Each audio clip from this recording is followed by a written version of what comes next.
Do we know, is it League of Legends that's playing? Is it varsity or JV?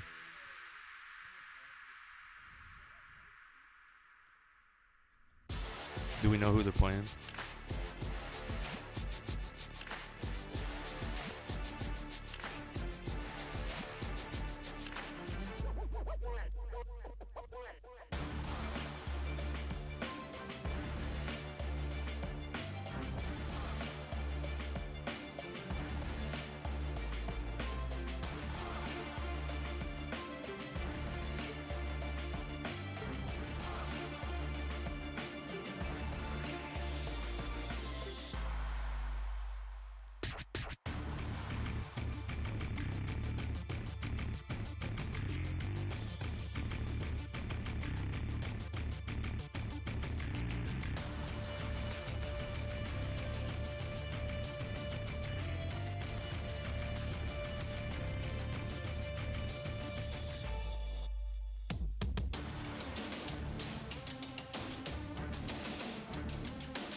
All right, and welcome here to another ODU esports stream, everyone. I am your caster today, Benjamin Draper, and we are here with our first match of the afternoon, as Old Dominion will be facing off against,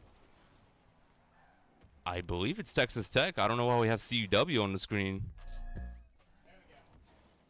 Okay, so a lot of technical difficulties to start the stream off. My goodness, we're finally here and we're getting things set. But Old Dominion is facing off against Texas Tech here in round number 1 of the CRL Fall Open. This is the first Fall Open of the season, and this is going to be an exciting one as both JV and varsity will be showcased this afternoon and trying to make their way through this tough bracket, because it's going to be a very big bracket that's going to consist of a lot of teams. But Just Dan with a big shot there with the assist from Curl, and Just Dan's getting the party started this afternoon as Old Dominion jumps out to a 1-0 lead. A good assist there from Curl, and Just Dan with the aerial with the bar down off of the crossbar and being able to get the goal. So the Monarchs up 1-0 already after 44 seconds to play in this first game in a best-of-3 series. So the first team to win the first 2 games in this series will be the victor, and we'll move on into round 2. And Just Dan with another chance there, but it's going to go right above the crossbar. And Goga with the shot attempt himself, but it's going to be defended by T-Dog, as T-Dog will move it right back downfield into the corner. And you can see ODU with a good counter attack, and Just Dan with another bow down, but it's going to not go into the net this time. And Curl with another attempt there for Old Dominion, and it's not going to go through. So Top Dog trying to hit it up here to Jug Sauce. As Jug Sauce trying to get something going for this Red Raider team. But at the moment, Old Dominion team's in control. And Goat God with a shot opportunity on net. And it's going to hit off the off the post again. My goodness, another post that has been hit in this matchup so far. And the Monarchs still only up 1-0 in this game here. And they've just not been able to capitalize. But it seems like this could be a 3-0 game at the moment here. But Texas Tech keeping it at 1-0, thankful for that post. And you can see Jugs also hit it into the corners onto the back wall. And he'll move it right back out to midfield. As you can see, Texas Tech trying to play something at midfield and try to get something going. And they're going to try to get a pass out front. And it's going to fall right in front of the net. Anybody's ball, but nobody's going to be able to get it. As it'll fall right up, well, it'll bounce right over the net. And it's going to get cleared out of the zone as Old Dominion being able to stave off that little pressures that Texas Tech was able to do there on that attempt, on that opportunity. And Old Dominion with another shot themselves as they're coming back with Justin with another shot attempt. Another shot there from Justin. I believe that's his third of the game at the moment here. He's playing great offensively. And Goat God with another chance. His aerial. And the second chance will go in. So Goat God maintaining the pressure there with his aerial work and being able to get the bounce off the back wall, coming off the back wall. And he gets another one. 2 bounces off that back wall and being able to maintain that aerial work and able to give the Monarchs a second goal in this game. So with 2:15 already gone by, the Monarchs up 2-0 here in the first match of the first game of this Texas Tech series, and round 1 of the CRL fall open. So let's see what the Monarchs can do to try to keep this 2-0 lead and try to just not do too much. You just really have to maintain that advantage that you have at the moment here. And you can see Justin trying to assist there with Goat God, and Goat God will get the shot on net as Curl will get the demo on Jug Sauce in the net. So a great play overall for the Monarchs there as they just had a great setup, and Goat God with a great shot, and Curl with a big demo to get the goalkeeper out of the equation there and have an open net for the open goal. And the Monarchs with a great start here in the first half of this game 1 as they are up 3-0, and a demo from Justin to start off the kickoff. And you can see they're going to have to back off a little bit, and they'll be in their defensive zone for the time being as they have to play off of this Monarch attack, or off this Texas Tech attack. But Goat God with another big goal, and I believe that is his 3rd goal. So Goat God with the hat trick, throw out the hats already, and the Monarchs already up 4-0 in this game already as Texas Tech has not had anything defensively to counter this Monarch team. So a great start overall here for this varsity team.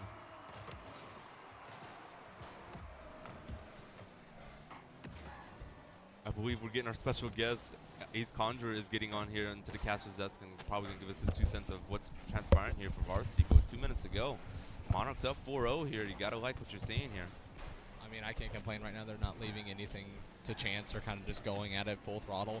So right now they actually just made a defensive mistake, though. They just let the complete... Oh, that was actually... It was actually Texas Tech. Yeah, Texas Tech just, unfortunately, just missing the touch there off the wall. Jug Sauce just not able to get the front end up where he needs to and make contact, and Dan takes advantage of that opening gap. So they're being pretty relentless right now, and you love to see it. Yeah, and Goat God and Justin both having themselves a game offensively, just being able to maintain the pressure and just putting so much shots on the net at the moment here, and they've just been able to capitalize on many goals. You see Goat God with 6 shot attempts and 3 goals to account for already, so you gotta love that for Goat God with a good start here. And we were talking before the stream, I mean, you had a good feeling that both teams are going to perform pretty well here, but definitely a good start from what you're seeing here from the varsity squad.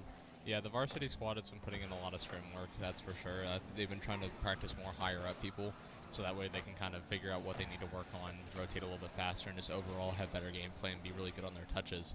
And so far they've been showing that practice has been paying off pretty well against Texas Tech right now, who is looking like they're going to be taking a loss here in the next minute and 5 seconds unless they just absolutely pop off. Just a miraculous comeback, but at the moment they really just haven't had anything offensively. ODU's has been able to counter their pressure pretty well and being able just to get back into the offensive zone. Well, momentum is a very key part in a lot of these types of series, because once you start building up a quick goal gap, the mentality of the other team start thinking, okay, either we got to bring this back or we refocus for the secondary game and just figure out what we need to work on. That could be what they're trying to think of right now, or they're just giving it their all right now. And just unfortunately, the Monarchs are just finding the loopholes that they need and the little gaps that they need to capitalize and score on. Yeah. So with 30 seconds left to play here, the Monarchs don't really need to do much here. They just need to maintain this 5-0 lead. Goat God with the demo there. And you can see Goat with another demo. So a pair of demos from Goat and Curl with a shot on net, but it's going to be defended by T-Dog. And another attempt there from the Monarchs. And Goat with a 4th goal in this game. So a great opportunity there. And a good assist from Curl as T-Dog tried to get out of the zone, but Curl gets the bump on that defender, puts it right back in front of the net, and Goat is able to capitalize. Just very good situational awareness right there. Goat realizing that Dan probably may have called him off and being like, hey, I'm missing. So Goat immediately recognizes that he's close enough, has enough boost, and just swoops in and gets a quick snipe off, catching the defense off guard and just not able to prepare in time. He was trying to get up there. It looked like a sling, but once again, just another goal for the Monarchs. They're just trying to bury the hatchet right now, that's for sure. 7-0 to start off this first game of this round 1. Definitely the start you want for the Monarchs, but let's try not to be a little bit too cocky early on at this moment because there's still a lot of bracket to play, but definitely a great start here. Yeah, just being able to start off this well for any team in general is just very good because it just gives you confidence for the rest of the series and really the rest of the games that you're going to be facing throughout the rest of the evening because you're realizing, like, you started off, you popped off, and getting a 7-0 victory to start off your day is just a very, very good start and just makes you just so happy. Now, for Texas Tech, that may not make them very happy losing 7-0, but I mean, at the same time, they can probably come back. I know that they have had some very good runs in the past, that's for sure. So it's really anyone's game because if they get back into their groove, then they can make it definitely a lot tighter of a game, and you won't be seeing this type of a goal margin, especially in the next game. I don't feel like it's going to be that much. And I mean, you could just look at the shot margin right there from the Monarchs. 18 shots on goal. I mean, 18 shots, that's a lot of shots, and Texas Tech just wasn't really able to do anything defensively. I mean, tough first game for the Red Raiders, but I mean, offensively, you gotta love what ODU is at the moment here, and that's kind of something you kind of touched up on before the stream. It was about their timing and touches, being able to connect with one another on their attacks, and at the moment here, it seems like those attacks are being timed very well, and they're being able to connect on them. Yeah, it's more so for them, it's just being in the right place at the right time, so the placement on the rotation is very important. So when you'll see them kind of going from more of the pass plays or the very aggressive pass plays, you'll typically see their first man, either Goat or Kuro, kind of run past the ball, and the secondary will come up and follow up and just boot it to him on the wall, and they'll set up the pass play that way. So then Dan would be following up and hopefully be the third man to kind of knock in the goal if they knock it off backboard, or their second person would go for that double touch. So it's just kind of being quick on those touches, realizing the passing plays that you need to do, and just being in the right rotation at the right time, and you're just being able to capitalize on anything. And you can also make your own opportunities very well. And at the moment, JV is also competing in their match right now. Obviously, they're not being streamed, but they're facing off against Lindenwood Gold, and looks like we're jumping right back into the thick of things here. Game 2 of this ODU Texas Tech series, but quick thoughts on that series against Lindenwood for JV? Lindenwood versus JV should be pretty close. Both teams are around the same rank, that's for sure. One for us? Oh, so I just got a score report. So apparently right now first game is 4-1 for the JV team. So right now they're actually starting off really, really well. And it looks like a shot off for the varsity guy right there, Justin, almost with a shot. But yeah, JV should have a pretty good time. They should be able to make it through first round for sure. They will have a tough test ahead of them as they'll have to face Kentucky if they are to make it to round number 2. And for this varsity team, they will have to face RIT Orange if they are to make it to round 2 in the winner's bracket. And you can see an opportunity there, but Curl just not being able to get connect with the timing there. An unfortunate aerial miss as Texas Tech kind of doing better here defensively, just being able to counter a little bit, but it's kind of more on the Monarchs here, not being able to connect on that opportunity they had. Yeah, with the dominance, it's a little bit of a different type of hitbox because where the front end of the car is, you actually juts back just a little bit, so the hitbox is a little bit further into the nose. It's not all the way to the end of the vehicle. That's why you see so many people using the dominus for like flicks and stuff like that, but a lot of the main play cars are the Fennec and the Octane because the hitbox is right on the nose. Yeah. So you know you can kind of use that as like an eye point for connecting on the ball and stuff like that. Whereas with the Dominus, it's really, you just got to know where your hitbox is or you're just going to be missing stuff. And here comes Goat with the counterattack. A good shot attempt there, but it's going to be saved from T-Dog. And here comes Curl at midfield trying to get something going in front, but not going to do much as it'll be defended by this Texas Tech team. But Goat with a good hit in the corner will move it right down the zone once again as Jugs also have to play it in their defensive zone. But ODU having a little bit of pressure here. Can they try to get something out front? And Curl trying to get the touch, and he'll get the bounce right off the back wall in front of the net, and there will be a shot there from Curl, and that's a big goal to put the Monarchs up 1-0 here with over 2 minutes gone by. But that's a big opportunity there for Curl, and being able to get that touch and get that bounce right off. And it feels like one of the defenders for Texas Tech might have hit that in for them for their team. He may have pinched it with Kuro, thinking that Kuro may have been knocking it down, so he was trying to go for a pinch shot off him, hopefully going crossbar, but unfortunately it just fell a bit too low. But yeah, it was very good just witnessing on Kuro's end because he realized he could get back up, get the touch, and Goka kind of just left it there. But as you can see, Texas Tech this round has taken a very big defensive hold, and when they're on their offensive attacks, they're being a lot more methodical and not leaving it open to chance. But right now, they just kind of, unfortunately, just bad position. I mean, you have to talk about the Goat God demolition there, taking one of the members out in the goal out of the equation there, and opening things up. The goalkeeper right there, and Curl just has an open net to capitalize off of that opportunity, and he has a second goal in this game and puts the Monarchs up 2-0 here. I mean, that was very mechanical of Goat God as well, because you notice how he's arrowing right behind the ball, keeping control behind it. So once he landed, he kind of wave dashed, able to get into it, and end up demolition on the defender. But right now, ODU on the back foot on defense, and they're kind of getting a little close right there. Almost a goal for Texas Tech right there if they connected right there. Old Dominion have to stave off this little pressure that Texas Tech has done, because it's definitely not the game one Texas Tech we had seen. They're definitely playing a lot more better, and it seems a little bit more comfortable in this series, as they just need to get something going offensively. And there's a big save there from Swism as Justin with an opportunity in the corner. And Goat God with his aerial work, he's trying to get another shot on. He will get the shot, and Juxos with the save. But there's an open net at the moment here, as Justin's going to have to play defense. And that's a big defensive play, and he's going to get the goal as it's just an open net, as Texas Tech committed to that attack. But Justin makes a big save and just takes it right downfield to an open net, and the Monarchs are up 3-0 here with 1:50 to play, looking to move on in this series. Looks like that might have been a miscom between T-Dog and Slim, because they started pushing both up on the right and left side of the field, while Jux lost with the ball right on top of his car. Because it may have been going for a fake, but right as they should have known that if they go for the fake, he could just pinch it off the top of the car. And we just saw the outcome of that, so I'm surprised one of them didn't play that a little bit safer. But, I mean, that was the decision that they went for, and unfortunately it paid the price. And you have to get a little desperate, especially when you're a game down. You need to force that game 3, and you're multiple goals down. Texas Tech really needs to pull out all the stops they can if they want to try to battle back in this one, because they do need to win this if they need to force a game 3 and possibly get in the winner's bracket. But Swism with a great shot opportunity there, assist from T-Dog out of the corner. But Texas Tech with a much-needed goal on their end, as there's 1:23 left to play and still plenty of time for 2 goals to possibly happen for this Red Raider team.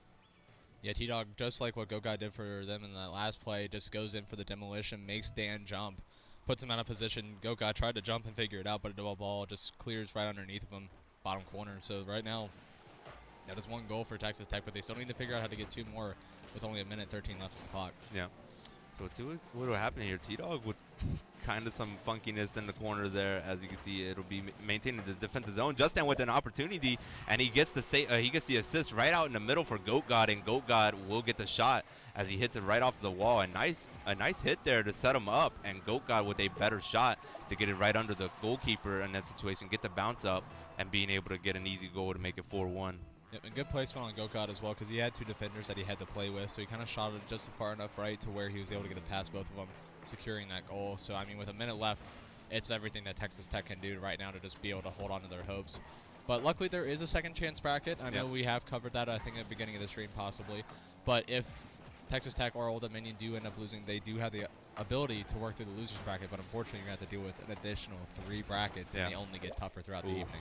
What a shot from Goat God. Another goal from Goat God in this situation. And that's another goal for him in this series. He's had a phenomenal first series so far in this Fall Open, and we hope he can carry it over into the next one, as it looks like the Monarchs are on the verge of possibly moving on to round number 2 to face off against RIT Orange. But with 40 seconds left to play, 4 goals Texas Tech needs. It's not all over with, but it's nearly impossible for it to happen, because 4 goals, I'm pretty sure you just won't give up 4 goals in 30 seconds. But it is Rocket League. Pro's already up, goes for the double touch, not going to get it, but Dan goes underneath, and it looks like no follow-up. They're going to play it a little bit more on the safe side, because they already know that they have the goal lead. There's no need to go for that aggressive. Kuro going up and just hits the placement. Now it's 1-6, so they may be going for the Brazil here. Yeah. So we could see a 7-1 here, but I have a feeling Texas Tech is now going to take more of a defensive end, because I don't think anyone ever wants to beat Brazil. And it bounced right off of the post there, as that'll be the hat trick for Curl. So throw out the hats for Curl in this one, as he gets the hat trick to extend this Monarch lead to 6-1. But overall, just a great series from this ODU team. They just been dominant. And Goat God, my goodness, they are just shooting it left and right. This may be a Brazil.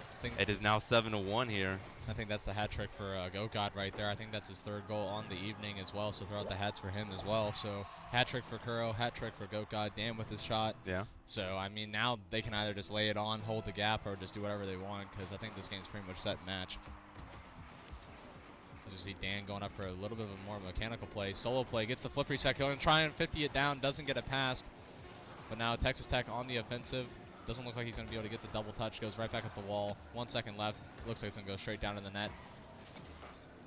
Oh, but Texas Tech trying to keep it up right now, trying to get that last Kudo goal, but it's going to touch the ground. And that will be it for this series, I think. Yep, that will be it. It is a best-of-3 series. The Monarchs did win the first 2 games, and they are going to move on in this bracket. They're going to face off against RIT Orange in the second round. And at the moment, we don't have all the information for the JV team, but I believe that they did win that game 1 against Lindenwood, so they should be on the verge of possibly making it into the second round themselves to face off a pretty tough Kentucky squad. But overall, I mean, your assessment for that first game for varsity, I mean, a pretty dominant performance on both sides of the field from them. I mean, honestly, if they're able to keep up that type of momentum from the first game and just be able to continuously hit those pass plays and just be in those positions and be able to take those counterattacks and be able to be that good on defense, I think that they're going to be able to make it a very far away. And we might even be coming back tomorrow, depending on how well they make it through the rest of the bracket. But this bracket is very long today. Yeah. We have 5 rounds of Rocket League, and then tomorrow, if they end up making it through, what is it, the quarterfinal? Yeah. For so top basically, in the winner's bracket, you have to win 5 matches without losing if you want to make it into tomorrow's bracket, because this is a 2-day fall open.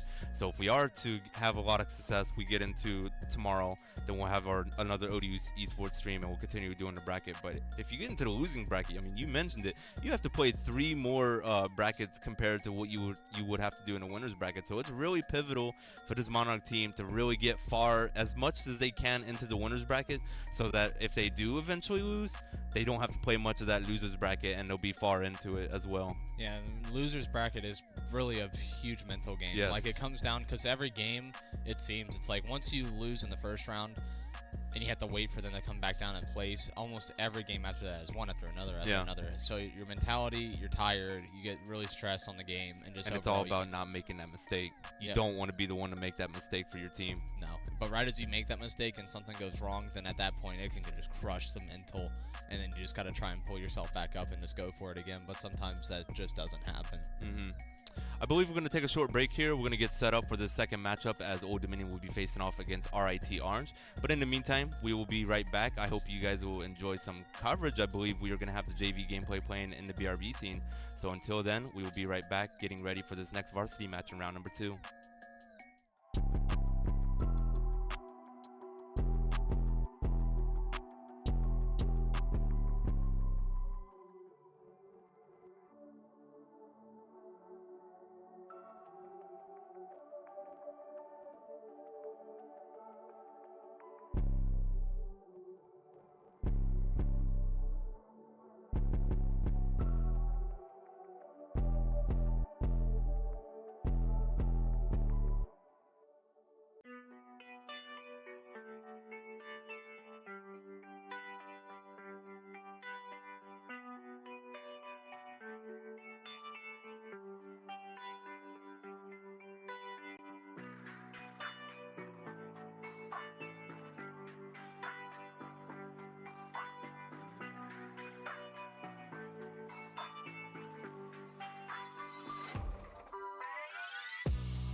All right, and welcome back, folks. We are here with round number 2 of the CRL Open as Old Dominion advanced after a round 1 victory against Texas Tech 2-0. They are facing off against RIT Orange in this series. It'll be interesting to see how these two teams are with each other and skill-wise. So it's gonna be interesting. This could be potentially a tight series as both these teams trying to advance after round 2. So Dan, unfortunately, just kind of a mistouch right there on defense, almost leaving it open for them. And looks like it may have been Sunblaze trying to go for more of a redirect right there, trying to get it over top of the last defender, it looked like, on the Monarchs. But currently RTI, or RIT Orange is just putting on the offensive pressure right now. yeah, ODU having to play defensive at the moment here. The ball's being contested at midfield, and you can see Crow trying to get something going offensively, and you can see Justin will go on to the opposite side. He's going to miss a touch there, and Scon is going to go right downfield, but it's going to be defended by GoGod at midfield once again, and it'll be into the corner. So it's kind of just going both ways. Curl gets the touch there. Can he get it out front? Not going to be able to do so, as it'd be a little too much. But just down with another shot. Almost puts it right behind it, but right now Sunblaze, it looks like already with a demo on Crow, leaving them on 2v3 right now on defense. But right now, Jacob with a great redirect. Crow going to have to be on the back foot now. Off the back wall, just kind of a mistouch right there. Backflips, but able to recover and 50 out 2 defenders. Good defense. At the moment here, ODU is pretty low on boost, but then RT was kind of low boost on themselves, but they do have the majority on boost at the moment here. And Akon trying to get something going at midfield, but Goka will hit it right back into the zone. And Just Down will be in the quarter to try to get something going. He'll hit it off the wall, but Curl's there, and the center is there for Goka, and the shot will be off of the crossbar, a little bit above the crossbar, and Curl is trying to get something going in the right corner again. And Just Down is right there in with front. A shot. Oh, just off the crossbar. Goka with the follow-up, not going to get enough pressure on it right there. Dan going to have to try and be a little bit more physical this game. He's looking like he's a little bit more passive right now than he was against Texas Tech, just not feeling, I guess, the pressure or just the confidence on the offense right now. But Gokot and Kurosh definitely are. They're trying to put up shots, but that defense is taking a toll right now as somebody's trying to figure out where to hit it. And you can see Jacob gets demoed in the process from Just Dan, and you can see somebody's trying to get something going offensively for his team. RIT trying to go, and there's a big bump there from Just Dan, getting him out of the equation off that push, and Goka will get demoed in the process as well. So somebody's opens things up, and there's an open net for them, and Jacob is gonna miss that shot. Unfortunately, it hits off the post, and it goes into the left side as somebody's will hit it right back out in front, and Goka is there to defend it as it hits it back midfield, and Jacob hitting it right back in, and Curl will trade it right back onto the other side of the field. So ODU back on the offensive attack once again in the right corner, and you can see Akon with a demo on Justin, and Jacob will hit it up midfield, and he'll get it above Curl, unfortunately, but Justin is there with a good defense above the crossbar, and Akon with the possible attempt there, possibly get a shot, but Curl is going to get it out of the zone. And a big push on both ends of the field here, but RIT still maintaining that offensive pressure. But a bad double commit right there. Dan just in the middle, just not kind of like, it looked like he's trying to cut into the rotation right there in front of Kuro. And it kind of left them in a bad position because right now RIT is having the offensive attack. Kuro gets a pass one, but it's not going to get past Sunblaze. And now Dan going to have to try to make that touch, trying to get it out for the Monarchs. You can see Goka will hit it right at the right corner, but Akon will hit it right back into the zone. Possibly a shot on goal, but it won't be. And Sunblaze will get it centered right in front, and he will get the shot off as Akon will get the goal. And RIT is on the board for the first time in this matchup, as it is now 1-0 with 1:37 to play. A great setup there for Blaze, but also a good shot from Akon, as you saw the defense there for the Monarchs just wasn't there in time to get the save off. No, Dan was trying to read the bounce off the sidewall and just unfortunately not able to get in front of it the way that he needed to. And it looks like we may be having an automatic advancement for the silver. It may be. I mean, we see Apic coming over to the production room. We'll see here in just a minute. But what a save from Curl right there, keeping it out. That could have been crossbar down, and that could have been a dangerous situation.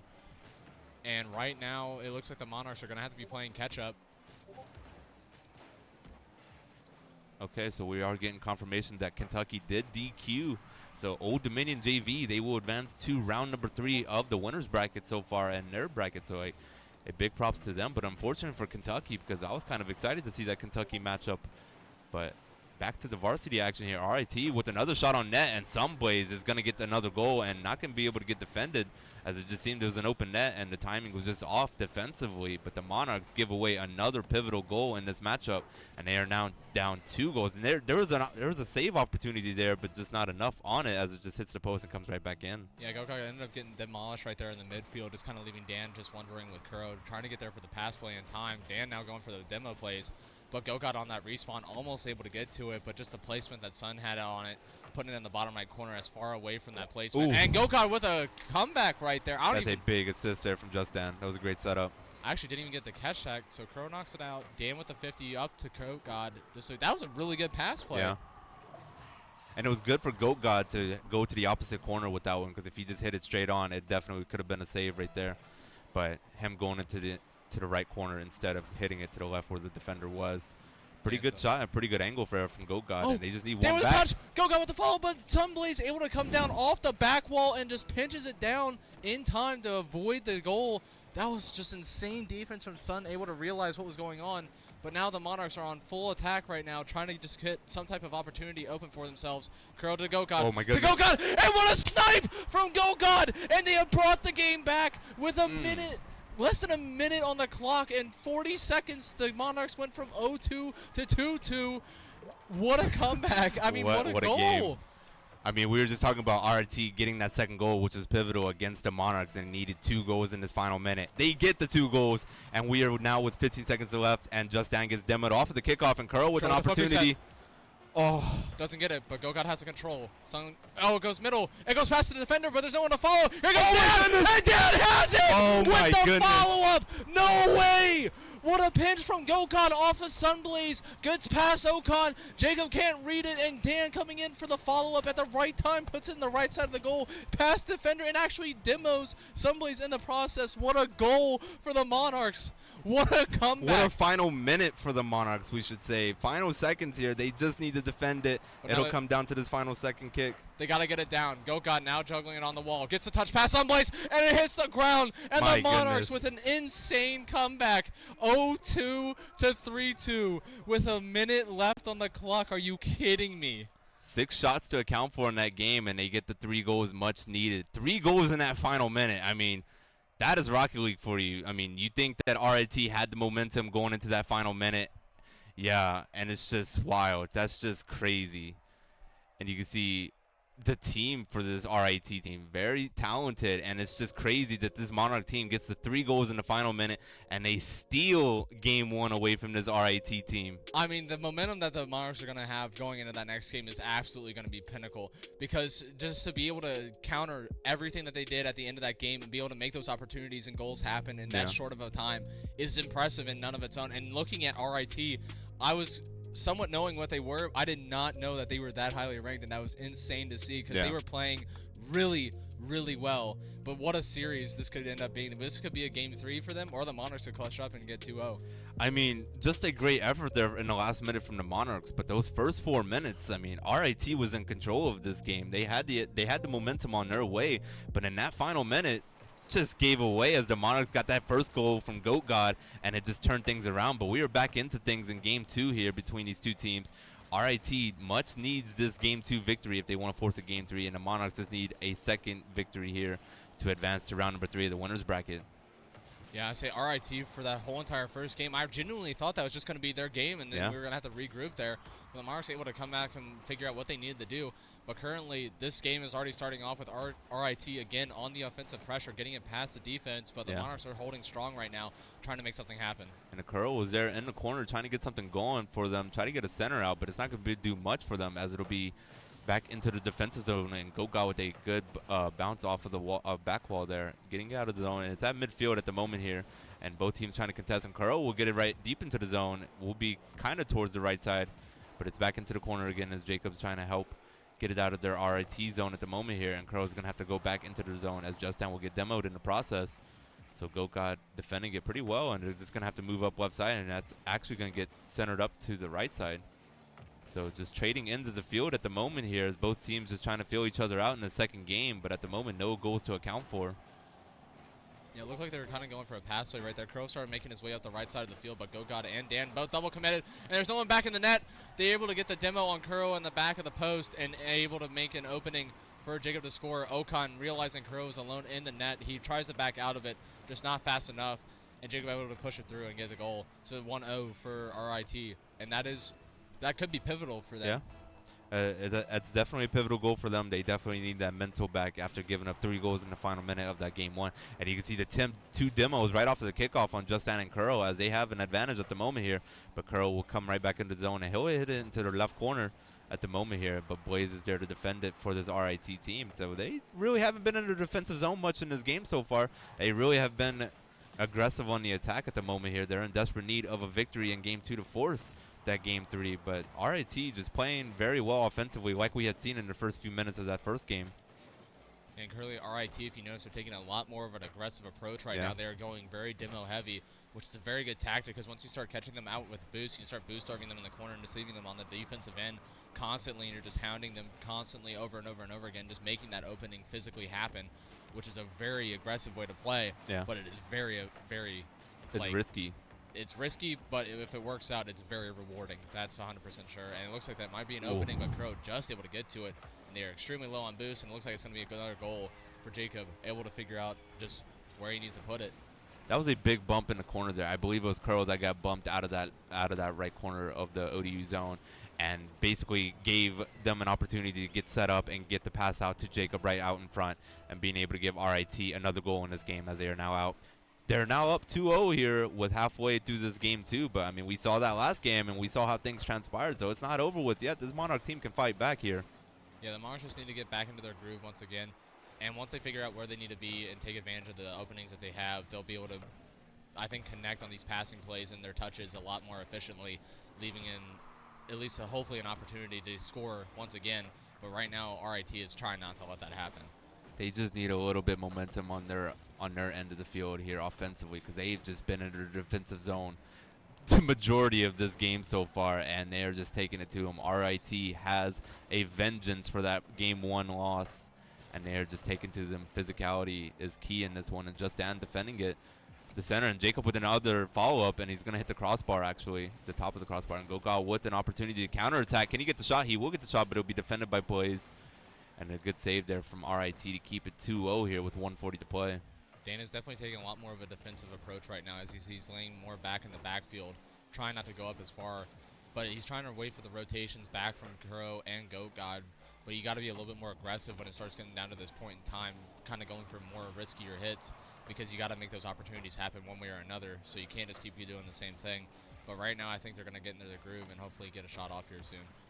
And RIT still maintaining the possession at the moment here, and you can see Gogawa hit it out towards the other side, and there's a shot opportunity, but it goes right off the right back wall of the net there, and unfortunately not a goal there. But the Monarchs still need they still need 2 goals here in a minute. 1 minute left to play, and Curl's going to move up left side. It's going to be defended there by Blaze as he'll move it right out into the zone, and Gogawa will get demoed in the process, but Dan with a big defensive play there and a big hit there on a touch there from the opposition. So at the moment here, Monarchs in desperate need of 2 goals here, and Jacob with an open net, going to get the shot off, but it's going to be saved from Just Dan. Another big save from Just Dan on the defensive side. RIT definitely taking a good defensive approach right now. They're not overextending, and right now it looks like the Monarchs may have just done that. Oh my goodness, what a shot. And Jacob, once again, with the hat trick. Throw out the hats for Jacob right now. Definitely getting the hat trick. Not the one that we hope to see, but then again, it's very rewarding for them to be able to get that 100% sure, so kudos to them. Without the hat trick, they wouldn't be up in this game. So Jacob really carrying the team on his back in the second game to force a game 3.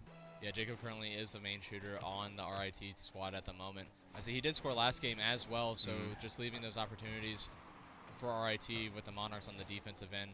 They just need to be able to work those out a little bit or take more of a defensive approach, because right now RIT is just putting it to rest right now. Justin gets demoed in the process there, and it looks like RIT trying to get another goal to solidify their victory here, but not going to do much off of it.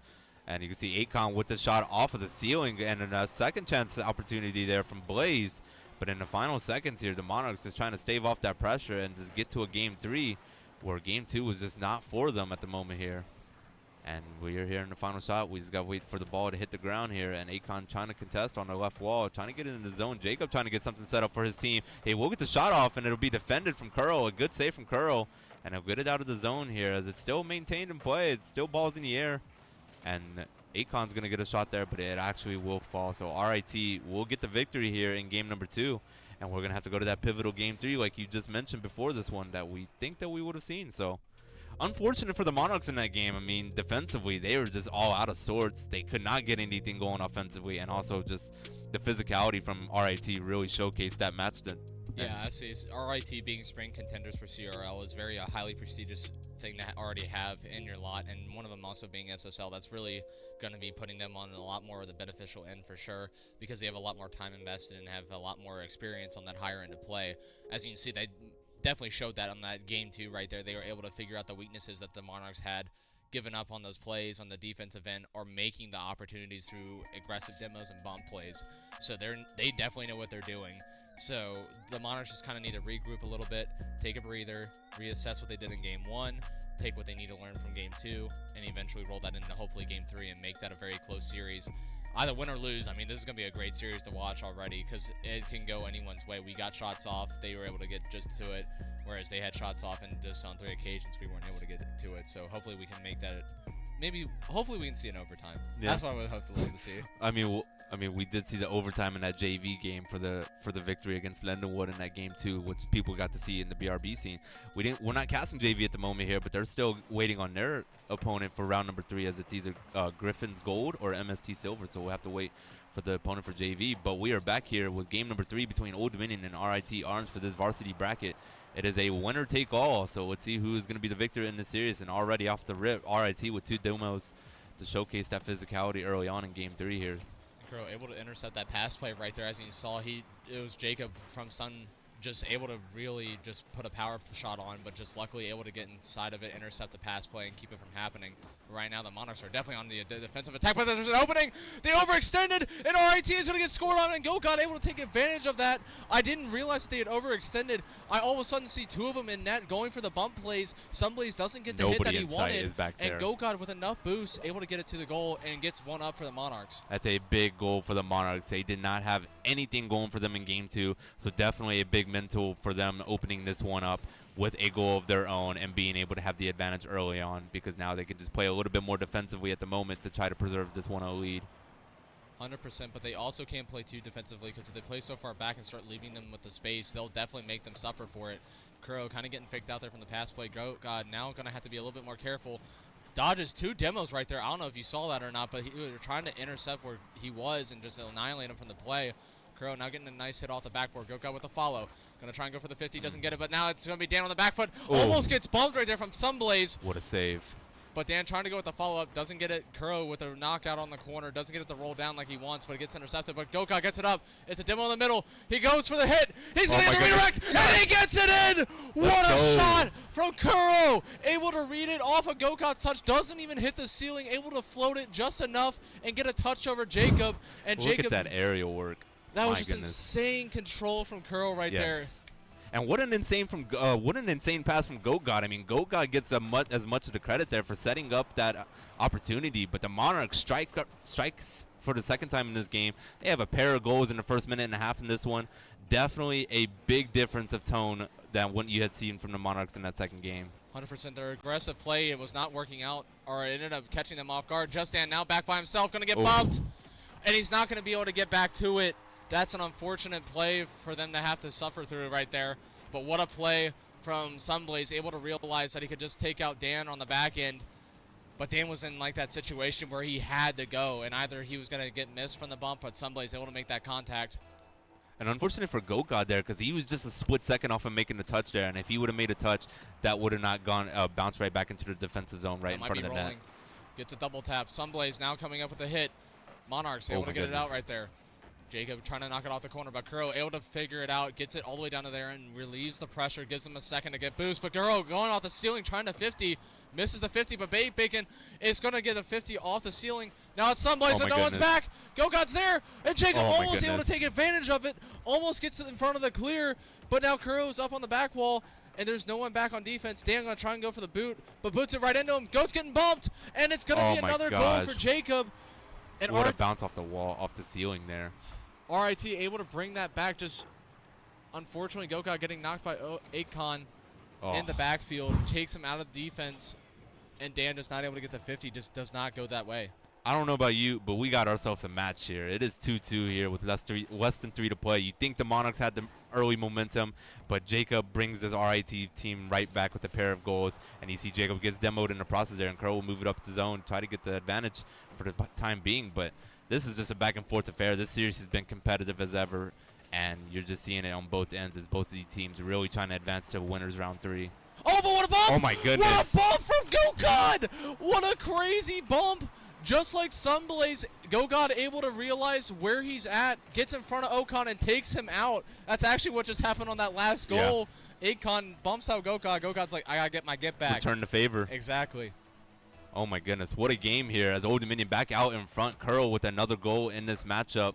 That is a pivotal goal. 2:20 left to play here, and you can see that this RT team trying to get something going off the kickoff offensively. But Curl is going to get the touch. It's going to be an open net, and GoGod is going to sort of. It's going to be Curl actually. So Curl will get the bump. Will get the ball right past the goalkeeper, and GoGod was there to possibly solidify the goal, but it didn't need to because the ball was already going to get into the net anyways. And that is another goal for Curl to extend this lead to 4-2. I mean, that was just a great solo play, able to analyze the situation, know the ball control that he has, and he knew he's in a 1v1 situation against Akon. Able to just pop it up and over top of him as a good play, which now gives them a 2-goal advantage with 2 minutes left on the clock, but they can't let it go setup. Because that's going to be a great pass play from RIT. I mean, no disrespect to the Monarchs, but what a play. Akon passes it up, Sunblaze able to redirect it off the middle, and Jacob able to come up and just be there where he needs to be. I mean, that was a great 1-2-3 pass play right there for RIT. That was a great angle off of that second pass there, just to get it right out in front for Jacob to get the easy shot. But a big goal from Jacob once again. I believe that's his hat trick in this game, as he's just making sure to keep his team in it as much as they can. But they are still a goal down in this matchup with less than 2 to play. The Monarchs just need to preserve this 1-goal lead. And you can see Just Dan with a good bounce off the wall. He's not going to be able to get the follow-up, though. And Curl's going to have to back up into the zone and play defensive. And GoGod will actually get it out of the zone towards midfield. He'll get it a follow-up shot, and he'll have an open net. And that's a goal for GoGod. I don't know what happened to Jacob right there, but Jacob sees where the ball is going right here down the middle. Look, he knows where he needs to be, but he just flips right past it. Or he doesn't get to it in time. I mean, another ghost touch, it looks like, for him. Yeah. But I mean, that's just the luck of the game right there. That's just the ping and connection right there that's doing that. And that is big for the Monarchs here. They extend their lead back to 2 goals once again. RIT needing a pair of goals to tie this one in the final 92 seconds here. They're going to need some desperation offensively if they want to get a chance to possibly force an overtime. There's an opening there for the RIT team as Jacob got the demo at midfield and being able to open the net up, and Blaze is able to capitalize this. Escon setting up Blaze for the shot there and being able to get them a goal closer. Yep, Jacob able to figure out the demo from GoGod in the backfield. Dan should have at least realized once he said demo that he should have been turning around and going back as fast as he can because he knew he was in a losing situation. But once again, RIT taking advantage of those plays. And currently GoGod now on the back foot. Missed touch, though. Oh, no. Dan's going to be back. And it gets past Dan, and Jacob with the ball control, able to knock it back up and over, which gets them right back into this game. GoGod, as you can see, another ghost touch. I don't know if it's the server or something, but everyone's so close on touches, on these close and pivotal touches, that it's just this slight pixel that is a do or die at this point. Just a pivotal miss on the 2 touches there defensively for the Monarchs. And GoGod off of the kickoff. It's just going back and forth between these 2 teams. I don't know what the series is going to end up as, but this is just crazy. RIT, double goals. Monarchs off the kickoff. I mean, throw out the hats, because that could possibly be the game winner as GoGod solidifies his hat trick in Game 3. Still a lot of time here, 1:15 to play, but a 1-goal game for the Monarchs. I mean, we already have 11 goals, and we still have 1:15 on the clock. We can see such a bigger. It's crazy. It's just an insane play right now, and right now the bump plays from RIT, keeping them out. Curl going for the bump. Oh my goodness, what a great save. But now Dan got demoed. It's going to be down to GoGod to get the clear out, but it goes straight up and down. It's going to put in a bad situation. Risky. Dan now just getting absolutely annihilated. Oh, but what a 50! Oh my goodness, he returned the favor on that bump, though. I mean, he was just getting annihilated. But Curl. Oh my goodness. GoGod There's a almost follow-up. knocks it in, but there's no follow-up. It goes back to he Dan. missed it. Dan misses. It goes to Curl. Curl with the shot. Goodness. But Akon able to get the deflect. GoGod now puts it back up to the back wall. There's no follow. RIT now on the back foot. 35 to play. 35 seconds left to go. Oh my gosh, I don't know what's going on. This is a crazy series. I mean, I'm with you here. I mean, this is going back and forth. RIT just needs the 1 goal to tie it up here. 6-5. 25 seconds to play at midfield. GoGod just trying to keep it into the ODU zone. or keeping it in the RIT zone, and Goat got in the corner. We'll get a center right out front, and it's going to be defended by Blaze. Coming right back out of midfield, and ODU's just going to have to play defensively in these final 12 seconds here. Take it. Crow gets it over 1. Oh Crow gets it over 2. It goes to the Jacob, and he almost own goals. Go!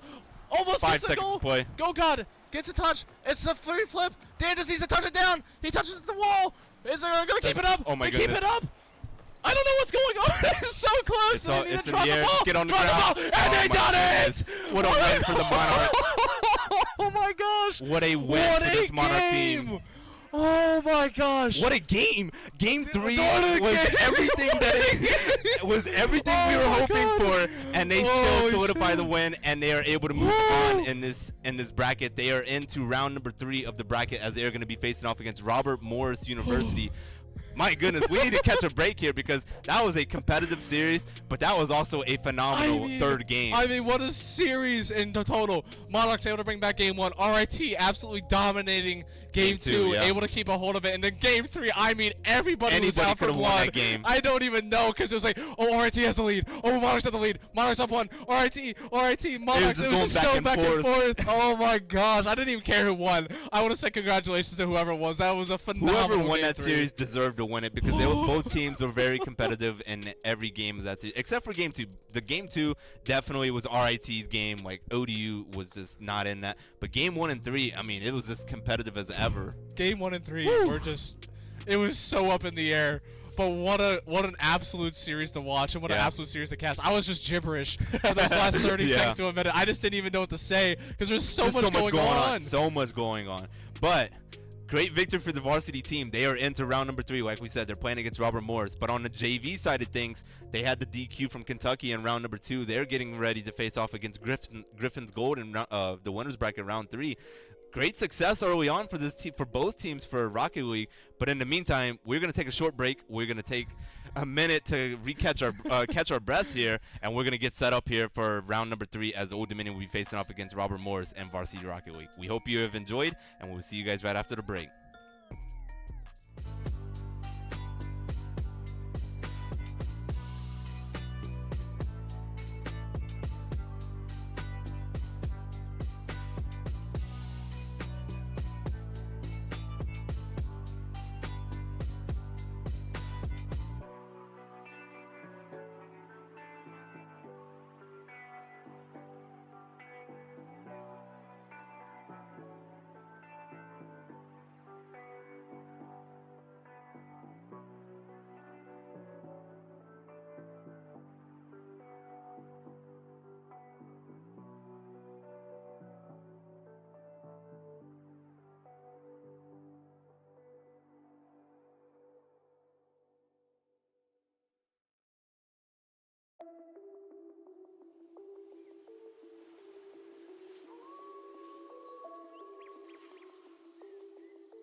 Okay. Well, we're getting right back into the thick of things. So we're here with round number 3 of this winners bracket, as Robert Morris will be facing off against this Monarch squad.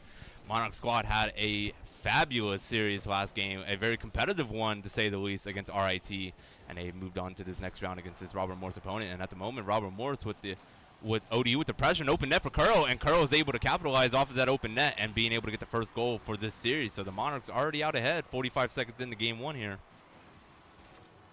That's a good shot from Curl right there. Just a very good start. Able to realize the play off the backboard. Realizes there's no defenders back. Just a missed touch on them on GGM, and just able to secure that goal for the Monarchs off the rip. Big start here for the Monarchs, and you were just watching the JV team transpire, and just down with another goal here. So Old Dominion with a pair of goals already, and that was only 6 seconds gone by since the first one. So in a span of 6 seconds, the Monarchs get a pair of goals to get the lead here, 2-0 in this first matchup. So a big start for the Monarchs to keep up that momentum that they're carrying over from that big win against RIT in the last one. Yeah, overall, just a really good play right there from Dan. Able to fake the reset right there. Still able to get the reset, so that way if he needed to use it, he could. Kind of almost like a wave dash once he landed. But able to fake out the defender there on Robert Morris and able to secure that 2-0. And now it's Sakuro who's going to go off the backboard. It looks like Dan might be trying to go for that. But what a suicide touch from Radmoves, able to just deflect it off and redirect it off the nose of the car. Kind of opens up the direction that they wanted to go. But it looks like that was a missed touch. Oh. And Gokon able to take advantage of it. Just Dan trying to slot a corner. But Kuro now with a miss. So now ODU is going to be on the back foot right here on the defense. And ODU just having good pressure offensively, and that's a big defensive stop from Curl, a big save on Radmoves, as Curl will be credited with the save. So a big defensive play on their end, and they're right down into the offensive zone. Gokai setting up Just Dan, and Just Dan with a big shot, but Radmoves is there to return the favor with the save of his own. And Curl with the second chance. Can he get the follow? He's not going to be able to get the crossbar down, and he's not going to be able to do anything with it, as Just Dan will be on the left side into the corner once again, trying to get something set up for his Monarch team out front, but not going to be do much as it's defended by this Robert Morris team. But Robert Morris will move it right back down the field. And at the moment here, you were, like I was mentioning before, you were watching a little bit of the JV match. We're not going to be able to see this JV match against Griffins, but kind of your first takes of what's been transpiring so far in that one. I mean, they're very interesting. They actually yelled at us about having a streamer in there when CRL allows you to stream any and all games without having to fill out a form or anything like that. Yeah. As long as CRL is not streaming the game. So in order to respect their wishes, we had to pull our streamer out of there. So that's why our Be Right Back session was pretty boring. So, I mean, if a team decides to just kind of be like that and they're trying to make us forfeit, then we respect the wishes and we pull them out. It's unfortunate, but it is because it's content for us and content for them, but I guess we just don't want to show them their gameplay. Yeah. But either way, it looks like we unfortunately lost the first game, but they're going in the second game, hopefully with higher wishes. And hopefully we can win that one and get it back. But ODU, unfortunately, giving up a goal right there on the defensive end for varsity against Robert Morris. Just kind of a little bit too far overextended on offense. Yeah, they were a little bit too extended there, but Goka was trying to get back, trying to get the save. He got a little bit of it, but Radmoves just had more momentum on the ball and being able to get it right into the net. And they do get one right back here, as the Monarchs had the first 2 goals in this matchup, but they've given away one right here with 2:10 left to play. Robert Morris needing another one to possibly tie it, and Monarchs trying to get something offensively set up, and Kuro trying to get a center right out in front. Not going to be able to do much as it's defended by this Robert Morris team.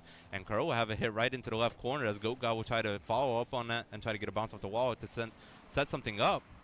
And that's actually a good 50 there, and it'll be hit from the defender. So Robert Morris will be back out to midfield, and they're going to try to get something set up offensively. And Kuro with a big save off of Gem. So Goka will return right down the field and sets up Kuro right in front, but it's going to be defended off of the touch there from Demented. So a big play from Demented to keep Curl from getting a possible shot there, but Gokat's still in the corner trying to set something up for this ODU offense. Yeah, overall, just the varsity guys are just playing really, really well right now. Kuro able to get to the ball where he needs to be, trying to make the plays off the backboard, so they're trying to get the defense a little bit more disoriented or trying to effortlessly jump and utilize boost, whereas Just Dan, who I was trying to say the first, but then just kind of scrubbed that out. But he's been playing a little bit more of a defensive head, but if you notice, he's being a little bit more methodical and approaching the ball a little bit differently. He's actually being a little bit more aggressive this game with a shot off, trying to go for the corner. What an angle!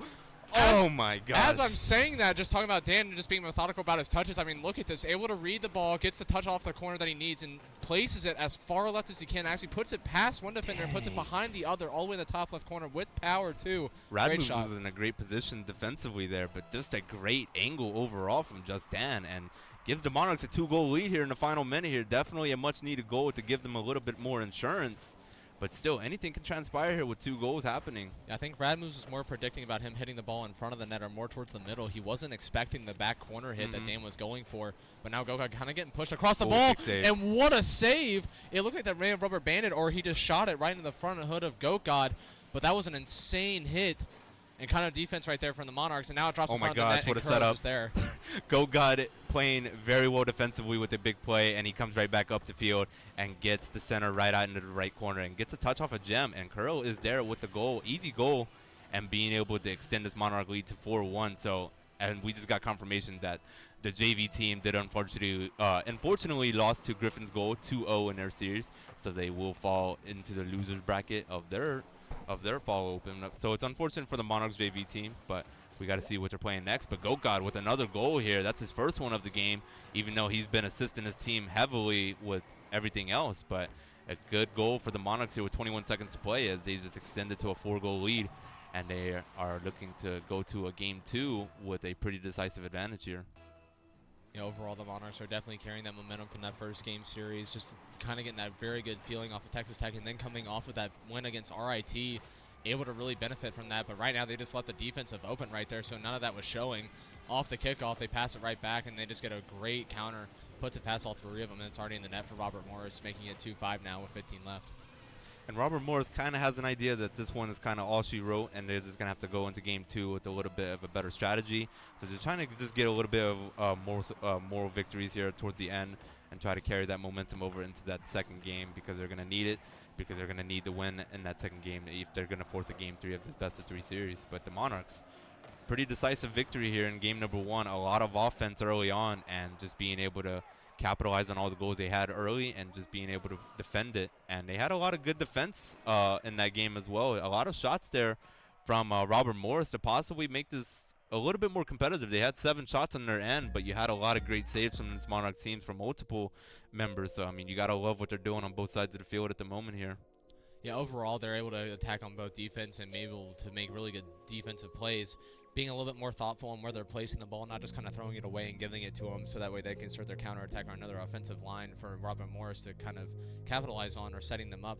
They're being a little bit more thoughtful on where they're putting the ball, placing it, and able to make more of a play out of it, kind of a touch-off, touch-go type of thing between the players to be able to counter and get down the field as fast as they can. And even on defense, if you notice, they're kind of knocking it to each other in corner to get better clears versus just one individual player. So now we're going into game number 2 already, and it looks like the Monarchs are already on the back foot. Robert Morris already almost with a great goal at the start, and Dinman to the Chief just now trying to set it up, but Kuro able to get it 50'd out. And Dan got demoed in the process there, so Rad moves having to play defensive here at the moment here, and Just Dan and Kuro trying to get something going in the left corner there, and they will be centered, and Just Dan trying to capitalize off of the move in front of the net, but Rad moves is able to get it out of the way and keep it away from harm's way, as Robert Morris does not give it up an early goal here, but Kuro hits it right back into the zone, into the left corner once again, and Demented is there to defend it, but a miss hit there from ODU, it seemed, as they were trying to get a follow-up deeper into the zone. But at the moment here, Rad moves just playing it at midfield, but Just Dan is there to defend it, and Kuro and this Monarch team just trying to get something set up offensively. Gokad now trying to set up a play off the backboard. Here comes Kuro, Ooh. almost able to slot it in the bottom left-hand corner, just a little bit too far to the left. It was off post, but Gokad back on the attack, trying to go for the 50. Another chance. Justin puts it right across, but that would have been extremely risky for Kuro to go in, because that would have left nobody on defense and everyone on the offensive pressure. Now Gokad knocks it off the back wall. Kuro going for the air drag, knocks it off of Sheep. It might be a follow from Kuro again. Gokad now going for the shot off the backboard. Here could be up for Dan, but Dan's going to be a little bit more thoughtful on the approach, but it gets right past him. And Demented is coming right back down the field for this Robert Morris team, trying to get something going. And you can see they're trying to get a center out of the left side, but Kuro is there to defend it at center. He's going to get it right upfield towards midfield. It's going to get touched from the opposition, and Gokad's there to follow up with them and try to assist offensively as they're trying to get something going in the right corner. But Just Dan is there at midfield to keep it in the zone, but Jem hits it right back into the ODU zone. So it's just trading ends of the field at the moment here, but Kuro trying to get a deep end, And he had the shot opportunity there, but it's saved from Rad Moves as he gets it out of the zone. So 3:15 left to play here. No goals to account for so far in game 2. So far, just very solid play from both teams right now, both offensively and defensively. Oh, Kuro no. may have just knocked it back, but what a save by Demented Sheep, almost putting it in an own goal situation for him, able to save it off the post. But now it looks like the Monarchs are going to create the opening. Passes it to Kuro. What a save. Kuro with a shot off the post, actually off the crossbar and down with an absolute heater of a shot. I mean, that's 63 miles an hour going in the net after it hits post. So that was an absolute boom. What a setup, too. Goat with a phenomenal pass, and Curl with a snipe shot right there. The 63 miles right off the bar down, and Monarchs are up ahead 1-0 in this matchup with less than 3 to play. Gotta love what you're seeing from them in a more defensive-sided game, it seems.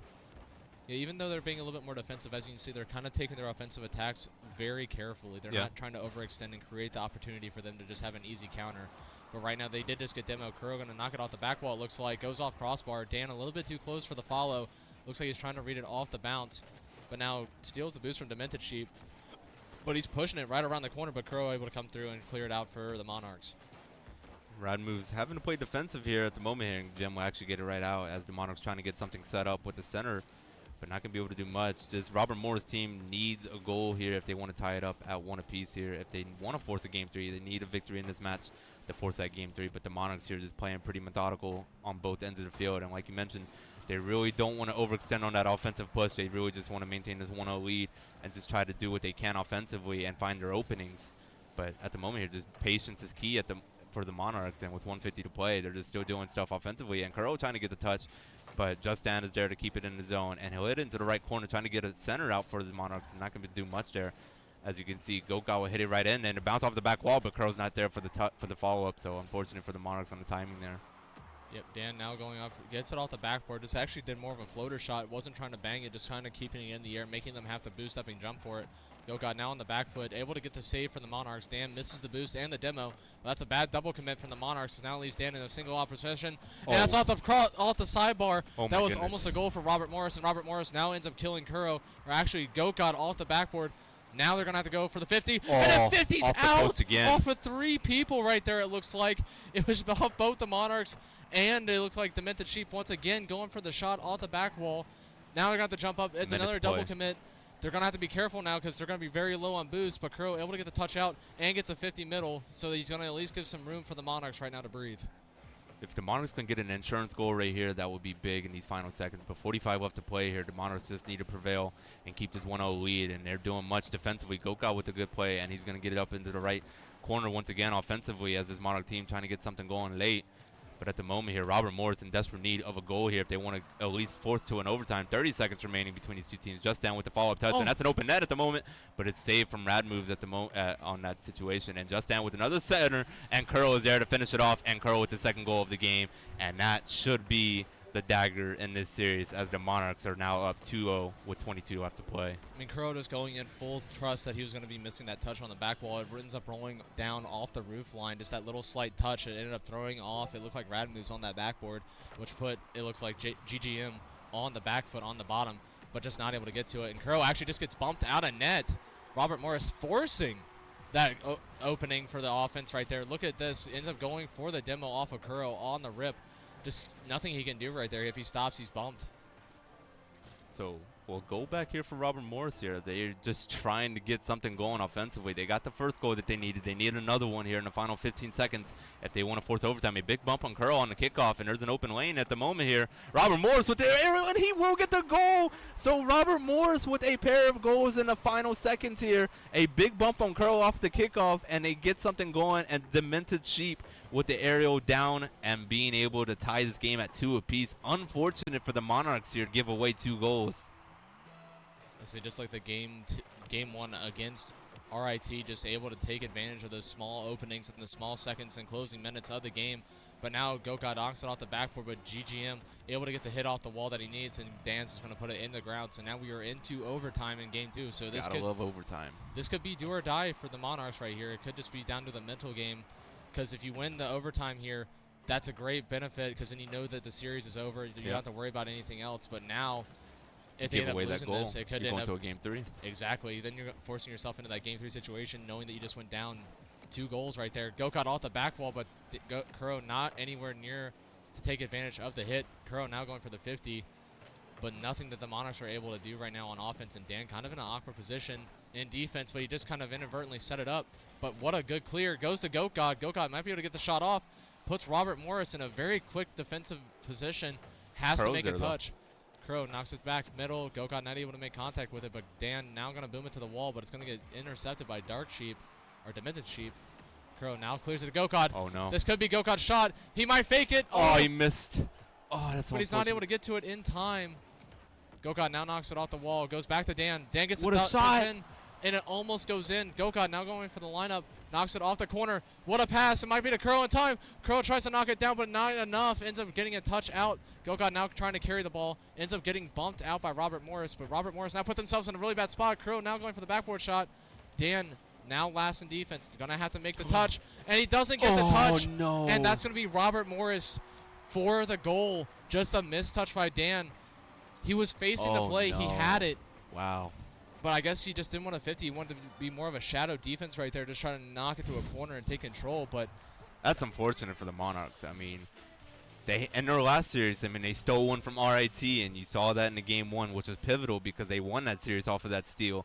And now you have Robert Morris returning the favor to the Monarchs in this series, and they steal this game away from the Monarchs, being down 2 in the final 20 seconds of the game and then scoring 2 to capitalize. I mean, props to Robert Morris. I mean, they battled until the final seconds, and they were able to force the overtime they needed, and they were able to capitalize in the overtime. But defensively, it just seems like ODU just fell apart there in the final 30 seconds of that game and in overtime. it just came down to them being a lot more aggressive, because if you notice that whole entire play that Robert Morris was doing that whole entire game, it was more of a defensive and touch kind of aspect, trying to get it back and forth between one another. They weren't going for any physical bumps or demos for a majority of that game until the very closing seconds, and eventually it just got to the point where like they just had to make something happen, and they got a lot more physical with the bump plays, and that created the 2 openings that they needed, and they just kind of kept that ramping up that energy throughout the overtime, and ended up cultivating into a goal for them. So now the Monarchs are going to be going into game 3, and this is going to be kind of hard for them because now they're going to have to hold that. It's definitely going to be challenging. I mean, you mentioned it in the last game. It's going to be all about the mental now, because you had the opportunity to get that 1 goal you needed. You'd be into round 4 of the winners bracket, but now you're going to have to play a winner-take-all game 3 against a Robert Morris team that is determined to fight back and make sure that they can possibly steal this series. Crow's already up, tries to go for the redirect, misses it, but what a touch from, it looked like that was Rad Moves, able to get it out in time. Dan gonna miss the touch, but ends up bumping Curl in the process, and that could have been very dangerous for the Monarchs, but it now goes back middle. JGM able to counter it and gets it into a slot in the bottom right-hand corner. Now GGM able to make the goal for Robert Morris. Unfortunate for the Monarchs, and this is a good angle for GJM, just being able to capitalize, and a big goal for Robert Morris to get out ahead in this one, being able to maintain the momentum coming over from that Game 2 victory. They definitely want to feel good about themselves starting this one out, but offensively, the Monarchs just a little bit slow to start off things, and Demented Sheep with another opportunity, but it's going to go a little bit wide, but GJM is there in the left corner trying to get something going centered, but Curl is there to defend it, and it hit it back right to midfield. But offensively, the Monarchs need to get something going here if they don't want to fall back too early on, because you don't want to be down 1-0 for so long here. No, I mean, you got the whole game to at least bring it back, so you do have the opportunity to make it a 1-1 game. But the thing is you don't want to wait until the very last second to get that 1-1 goal, because that puts a lot of pressure on yourself to have to perform, especially in those closing seconds. So now they're going to really end up. You'll definitely feel better about yourself. Yeah, you want to get that 1 goal early as possible, so that way if you can keep it a 1-1 game, you can. But you also have the opportunity to try and go for more. It's that aggression level that you're going to have to really dial in. So Rad moves with the demo on Gokad there, and you can see Demented Sheep having to go back defensively. GJM is there to set up. Rad moves, and a big shot, but it is off the left post, just a little off of the left post.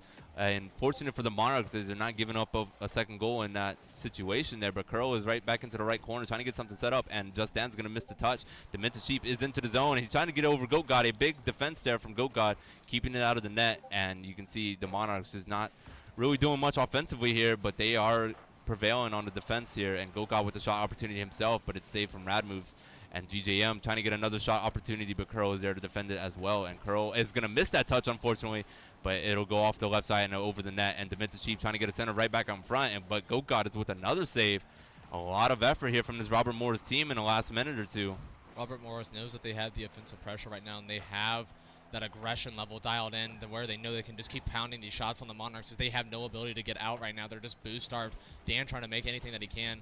And then right now, GoGod and Kuro trying to make a play to just get it out of their hat. But right now, it's a shot on. Kuro having to use a lot of his boost right there. But it looks like a bump from Just Dan right there creates at least a small opening for the Monarchs. So halfway through this game 3, 1-0 in favor of Robert Morris at the moment here. The Monarchs are in dire need of a goal to at least tie it. Carl with another big save there as Justin got demoed in the process at midfield. But Robert Morris has just been maintaining this offensive pressure throughout the majority of this game 3, and it's really been a difference so far. And Dan just once again kind of in that midfield, just trying to be a little bit more defensive heavy, holding down the backfield, but he needs to also be a little bit more aggressive in this game. He can't just keep thinking to himself, because I know he ended up having that mistouch in that last game. He might not be comfortable, I guess, pushing at the moment, but he needs to push with everybody to make these plays happen, because you can't be slouched against these teams right now. That's a great point that you put up. I mean, Justin got to be feeling bad about himself for missing that touch in overtime of that last game. And a Demented Chief with an open net, and he's able to get the open goal. And this Robert Morris team is now up 2-0, unfortunately, as GoGod tried to get out of the zone, but it bounced right off the wall and right into the hands of Demented Chief as he had an open net, and he's able to capitalize off of that shot. And this Robert Morris team, they're now up 2-0 here, and they've battled back after that first game loss to this Monarch team.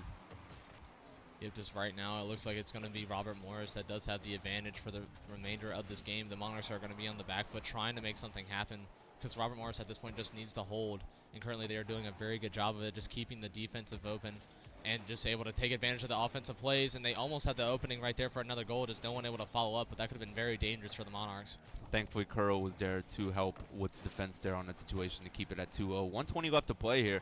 Anything can happen. We've seen our share of comebacks with 2 goals, but as we speak of that, GJM with a decisive goal, and you see Demented Sheep with the assist. So Demented Sheep has had himself a great game, but a great angle from GJM to get it out of the corner, and an unfortunate hit from the Monarchs defensively and the goal keep, and not going to be able to get it out of the goal. So it looks like Robert Morris may be in control of the series at the moment here, but 3-0, 117 left to play. The Monarchs need to get desperate here. Overall, Justin just trying to get a touch on the ball, just not able to get elevated high enough for it. But Crow able to snipe another goal. Looks like the aggression level there for the Monarchs has just ramped up, because now they're going for the bump plays and trying to create those physical opportunities open for them to score. But once again, if just Dan just almost up there in time for the block, just not enough up. Yeah. And that's a big goal, too, because that's a really early goal. You still have 1:09 to play. 2 goals is still very doable here in this situation, but it's just a matter of what they can do. And as we're speaking of that Caster's curse, Demented Sheep with an open goal off of the kickoff, and this Monarch team is going to be down 4-1 once again. So they are now at a deficit of 3 goals in this series with 106 to play. My goodness. Unfortunate for the Monarchs. It just seemed that things is kind of falling apart. They had things going for them in the first half of the series, but this back half of the series, it's just been all about Robert Morris and their comeback. Yeah, Robert Morris themselves as players could have just been taking a look in game 1 and just being like, okay, what do we need to fix and what do we need to work on? Figuring out the advantages that they know that they have already, and then just figuring out what else they need to do on top of that to be able to create those opportunities. Yeah. Similar to like what the Monarchs did against RIT, that's what they're doing against us at the moment. And unfortunately, just the Monarchs are paying the price at the moment, not able to take advantage of the small opportunities that they had, and just the small defensive touches that are putting them in really bad situations. And that could have been really bad right there, but JGM able to take advantage of the defensive block. And currently, it looks like it will be Robert Morris that will be running through with this game. And Crow, unfortunately, missing the aerial touch right there. As you can see, it looks like just the mental has gone down after that overtime. Yeah, I mean, you definitely just hit it right on the nail. That the mental was definitely down in this third game. I mean, a big comeback for Robert Morris in the final 15 seconds of that second game to force the overtime, and then just giving up in that overtime. I mean, there's only so much you can do for that. A great effort from the Monarchs, though. I mean, they've battled as much as they can in this series, but Robert Morris has just have the advantage and just being able to maintain the momentum that they carried over from the second game. And they're going to move on into the round 4 as they will be facing off against USC as Gold. But for the Monarchs, they're now going to be in a loser's bracket as well for varsity. So both JV and varsity will both be in a loser's bracket, but I believe it'll be losers round 4 for the Monarchs, because both teams were in winners round 3, and then they both lost in winners round 3. So I believe they should be in winners round 4 as we were looking. But I was looking here in the Monarch Silver. They are in winners round 4 after losing their round 3. Losers round 4. Yeah. So they will be facing off against the winner of RPI and SIUE. That should be a pretty good game. I would like to see an RPI matchup. As the RPI Engineers are also a team that we've actually scrimmed in the past, and they're very good. We're very evenly matched, so the JV guys should have a very good opportunity here. It's just going to come down to them being able to make the touches that they need to and being a little bit more methodical with their touches instead of just kind of booming it and hoping for the good clears and hoping for the pass to kind of involve in itself. They need to actually manifest the pass itself. They need to kind of look for each other a little bit more and be able to take advantage of the offensive pressure that they have and just take a breather on defense, because that's one thing that I see a lot is just the kind of like panic on defense. So as we're looking at the bracket here, we see that we will be in a losers bracket round number 4. We will be facing off against the winner of this Western RL Silver and OC Esports. So the winner of that matchup will be the varsity's next opponent for losers round 4 going forward. But I mean, overall, what you take away from that last game? I mean, it's unfortunate for the Monarchs. I mean, you saw them make the drastic comeback against RIT in that second series, but kind of just karma just hit them in this series, and Robert Morris returned the favor for them. Yeah, just overall, they had the game 1 completely locked down. They were really good on what they were doing, and then Robert Morris, like I said, took a very different approach coming into game 2. Yeah. They were kind of being a little bit more passive-aggressive, especially in the beginning parts of the game, and they eventually ramped up their aggression level to where they were taking a lot more risks, but they were making very good contact with the ball, creating the opportunities that they needed, so they weren't necessarily aiming for the net every single time. They were trying to physically make those openings or kind of mix up the defense that the Monarchs were on, and it happened a few times where it was very close, but just it came to a lot more fruition in game 3 where the Monarchs just couldn't figure out what they needed on the defensive end and just were getting outsmarted on that end. Yeah, so unfortunate for the Monarchs here. They both varsity and JV both lose, and winners round 3. They fall into the losers bracket round 4. They have a lot ahead of them. They still have, I believe, 4 or 5 brackets that they need to get through if they want to at least advance to tomorrow. But if either team loses another match today, we won't have to worry about seeing them tomorrow, but hopefully one of them can at least make it to tomorrow so that we'll have something to be streamed for Rocket League. But in the meantime, we're going to take a short break here. We're going to get set up for this next varsity matchup as they are awaiting the winner for Western RL Silver and OC Esports. But in the meantime, we hope you will enjoy the gameplay of JV Rocket League, because I believe they will be getting ready for their next matchup and losers round 4. But in the meantime, we'll see you guys after the break.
All right, and welcome back, folks. We are here with another series for Old Dominion as they are going to be in another matchup here, losers bracket. It's not Robert Morris anymore. If we could get that switched up, the Monarchs are playing against OC Esports. We are not playing against Robert Morris. So this is a new series here for Old Dominion. This is losers bracket round number 4. If they lose another match here, they are going to be eliminated. But Curl with a big goal to start off this game, it'll be a 1-0 lead here for Old Dominion with 4:14 left to play in game 1 of this losers bracket. But a big start here for the Monarchs after giving up that last game against Robert Morris in unfortunate fashion. They are able to get that momentum early on in this one and being able to have the early advantage here. So let's see what the Monarchs can do to try to capitalize off of that. And you can see Will off with an opportunity, but God is there with the defense, and he's credited with the save. And here comes OC Esports with the offensive push themselves, and Braywood not going to be able to get a touch there. So at the moment here, Old Dominion just trying to get something going at midfield, and Goga will get it deep into the zone, potentially a center, but you can see OC Esports with the defense at the moment here. Curl with the follow-up, trying to set up Jan. Not going to be able to get the following shot on net, though. So unfortunate for the Monarchs, not going to be able to get an opportunity there. But Gogat's still in the left and the right corner and trying to get a center right out in front. Going to get it, but it's going to go way wide, and it'll come back to midfield, and Just Down will hit it right back into the zone, trying to get a shot. He's not going to be able to get it. And the follow-up here from Gogat, it's off the crossbar. Another one from Curl, and there's a big save from Braywood. Can Just Down... Oh my goodness, off of the post once again. So Just Dan with the third chance. And there's an open net for Gogat, and it's actually going to go in anyways. So Old Dominion with a 2-0 lead here after three chances there on the net, not able to capitalize. Gogat is there with the fourth and able to get the goal for this Monarch team as they are now up 2-0 here against this OC Esports team, looking for a victory after that last loss. So right off the kickoff here, Butter at midfield trying to get something going for this OC Esports team. But at the moment here, Curl trying to play the aerial work, but he's actually going to lose possession to Willoft. But at the moment here, ODU back in the zone, and there's a back wall hit, and Goat will get the bounce off the wall and will score. So unfortunate for OC Esports, but fortunate for the Monarchs as they are able to capitalize on another shot opportunity, and Goat is there with the bounce off the wall and able to score another one here. So it is now 3-0 in favor of the Monarchs here early on in game 1 of this losers bracket round 4. Definitely the start that they needed after giving up that last game against Robert Morris. But at the moment here, Goat trying to get it deep into the zone off of the back wall. Right in front, but Curl's there with the shot, but it's saved by Butter as well. So unfortunate for OC Esports giving up an opportunity there, but they are still giving up. They still didn't give up that goal anyway, so that's big for them. But at the moment here, Goat coming right back down the field and trying to get something set up for Curl, but Curl's still in the corner. Nothing much going for them, and Justin still keeping in the zone for this ODU team. But Willoff will come back in the zone, trying to get the bounce off the wall. Not going to be able to do much. It's back at midfield once again. Goat right back into the zone. And there's a center for Curl, trying to get it down into the zone. Won't be able to do so as it's off the post into the corner. Oh my goodness, what a chance there for Curl. But Goat with the shot himself as well as the demo. So this Monarch team just playing very well offensively. And they're just setting things up. Another setup right there for Goat, but it's off of the post. The left post to be specific there. And Goat will get demoed in the process. So unfortunate for OC Esports. They just haven't been able to do much here in game 1. But this Monarch team is just playing with the fire in their belly at the moment here as they're just looking to get that sour taste out of their mouth, and Butter with the goal for OC Esports. So as we're talking about a decisive effort from ODU, OC Esports finally tallies their first goal of the game, and it is now 3-1 with 2:02 left to play here. Yep, Braywood actually going in for the bump right there on Justin, trying to get him out of position, which stalls him for that brief second, which allows him to get the shot off. Butter able to position it where no one else could get to it. But so far, just kind of being out there and listening to the players after that loss, they actually went back, reviewed a few different plays on the last match against Morris to kind of just talk about what they need to do and what they need to fix. And so far, they've gone into this game knowing what they need to fix, knowing the touches that they need to make. And overall, it's looking like it's paying off really, really well. So at the moment here, ODU with the decisive advantage. 2-goal lead, still very manageable for this OC Esports team. But if they want to force an overtime possibly, they're going to need the pair of goals. And Willoff with an opportunity off the back wall. The aerial right down, right in front, but not going to be able to go in, actually. So Goat will clear it out of the zone, fortunately, for this Monarch team. But it's still back into the corner, and Justin is there to get it out as well. But this OC Esports team just maintaining the pressure at the moment here. And Braywood trying to get something out, centered out from the left side of the wall, not going to be able to do much off of it. And Wolf trying to reinforce in the corner, not going to do much as Goat God will get it out of the zone. And you can see this Monarchs offensive push is coming right back down. Curl with the shot right off of the crossbar, but not going to go in as this Monarch lead is still at 2 goals. And Goat God with an opportunity, not going to get it off of it as the touch was there for OC Esports defense. But at the moment here, this offense looking very good for ODU and just maintaining this 3-1 advantage. Overall, just the aggression level that ODU is carrying right now, especially the varsity, is pretty impactful at the moment. But it looks like it might be in a bad situation right there. Just nobody able to get in front of the ball. No one able to get really in position on the defense right there. See, Dan just misses the challenge, puts Kuro in a situation where he has to avoid both a demo and try to get to the ball. Able to make slight contact, but just a little bit too far behind it. Unfortunate for the Monarchs there. They've given up a pair of goals as of recently after jumping out to that 3-0 lead. So let's hope they can't give up another one here. 3-2, 42 seconds left to play. This is big for the Monarchs if they want to try to prevail and keep that Game 1 victory in their hands. But at the moment here, OC Esports at the momentum. But a shot there, a little bit of a crossbar and a little defense there from Braywood. Yeah, Braywood, a little bit of a defensive mistouch right there. But Dan going for the shot, able to try and put it underneath crossbar. That would be a save for it looks like Butter. On the defensive end, Kuro able to stop the throw. Kuro got trying to get a redirect off, but Butter's already on the other side of the wall, but they missed the touch. It goes to Kuro. Now Dan's going to be up on the back wall, but wow. Wildoff was just already up there just trying to block it. Gokad able to get the 50 his way with 5 seconds left. Bad touch out. It looks like Kuro is just going to try and get the ball to set, and it looks like that might be it, but it goes straight up and down. Now Gokad going up for the touch, knocks it back into the corner. Looks like he's going to try and get it the touchdown, but Braywood keeping it up. Currently, Kuro going to knock it right down, and that's going to be a goal or a win. Going to be a win, yeah. ODU with the victory. Yeah, Monarchs able to come away right there. That was actually a very stressful last few seconds there because if they get a good clear right there, they're on the offensive tack. Yeah, potential opportunity for OC Esports, but thankfully the Monarchs were able to prevail. I mean, it kind of got a little bit nervous there because they give up those 2 goals and it's only a 1-goal lead. And what we had seen in the last game, I mean, you would hope that that would not happen again to this ODU team, but it's good for them to lock in defensively and being able to secure the dub, and they go into game 2 feeling good about themselves, get that sour taste out of your mouth, and hopefully they can capitalize and try to end the series in 2 to advance in the losers bracket. Yeah, just overall, it was very good play from the Monarchs right there. Just able to get off to a very good lead, and they're in a good flow. But the bad thing is right as that 1 goal happened and they kind of bumped out Dan from the position that he needed to be in, and they slotted that for the first goal, it almost put in like a mind like oh, I could lose this game. Yeah. And that mindset just started kind of manifesting near the end, and they almost gave it up, but they were luckily able to kind of recycle back into what they were, lock it back down, and get the win. Yeah, I mean, fortunate for the Monarchs there, they're able to hold off this OC Esports team. They had a little bit of an effort late there, but the Monarchs, they open up with a 1-0 lead here, and JV, I mean, they're getting ready for their losers bracket match. They're facing off against RPI, so it's going to be interesting to see how we see that RPI game transpire, but at the moment here, I don't think we have any official info about what's going on with the JV match. And currently the team that we ended up losing to in the semis did make it to, it looked like the semis before the quarters, and they got knocked out, and they're currently in the losers bracket. But luckily for them, they ended up seeding up into, I think, the 6th bracket, whereas we're in the 4th, so we're going to have a few more rounds to get through. But luckily, we still have the option. We can still work through, and we can hopefully make it back to tomorrow. And Kuro able to get a nice 50 off of Wallbullet right there, but not able to make anything happen out of it.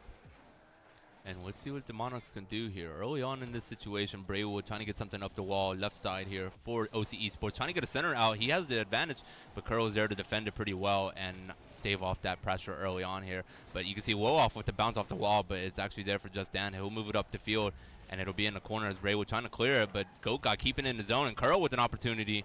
Not going to do much with it, though, and Woloff will be there at midfield to try to get it in. And Butter with a big demo, but a bigger save from Goat God to help out in that situation because the Monarchs were man down there. But it's fortunate for Goat God being there. And Just Dan with another big save on Butter. So a big pair of saves here to keep this game at 0-0 early on in Game 2.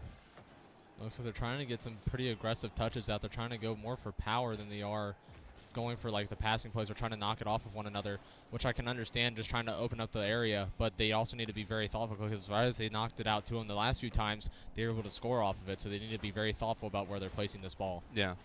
So let's just see what happens here. A minute 25 have gone by in this matchup so far, and off the post there, nobody to follow up as Just Dan will get it right out of the zone. So fortunate for the Monarchs to try to get a counterattack going here. Just Dan will get a shot, but it's going to be saved from Willoff. So a minute 30 gone by already, 0-0 to account. And at the moment, it's just pretty defensive-sided here, but it looks like the Monarchs trying to get something established. Goat God with something there and not going to be able to do much off of it. It'll be in the corner for Willoft, and Willoff will clear it to zone at midfield, and you can see this Monarch team just maintaining the pressure and keeping it in the zone. And Goka with the shot there, but a bigger save from Butter to keep it at 0-0. So a lot of effort here for this Monarchs offense, but they just haven't been able to capitalize so far. Yeah, right now, just Goka was kind of floating right behind the ball, going for more of a higher 50 to try and knock it underneath. But right there, he's fitting it once again, putting it onto their side of the field, trying to get the offensive attack for the Monarchs. But currently, Justin now with a pretty good demo in the midfield, now making a 2v3 for a quick second. But Butter able to settle that right there and get a good flick. And it goes over top of Goat and Butter able to take that single control and get a score for OC Esports. That was a great play there from Butter. The bounce off the wall favored him very well, and nobody was there to defend it. Goka was there for a split second, but the timing was off on the shot as he just got the shot off just a second earlier. And fortunate for OC Esports in a game that they need to win to force a game 3. Definitely the start they needed, and almost halfway through this game so far, only 1 goal to account for. So very defensive-sided so far in this matchup. So let's see what the Monarchs can do to try to rebound off that first goal. Yeah, currently the Monarchs are a little bit more on the back foot this game, it seems like. They're trying to get some offensive attacks moving in their way, but they're not able to connect with this final attack or the final touch that they need. Trying to pass it out to somebody, just not able to capitalize. But currently they're trying to get working on the offensive attack, but right now it's all going to start off with defense. It's Takuro now, but it looks like Butter's going to intercept it. Goka going to go for the shot off the corner, but Dan's coming in for the shot.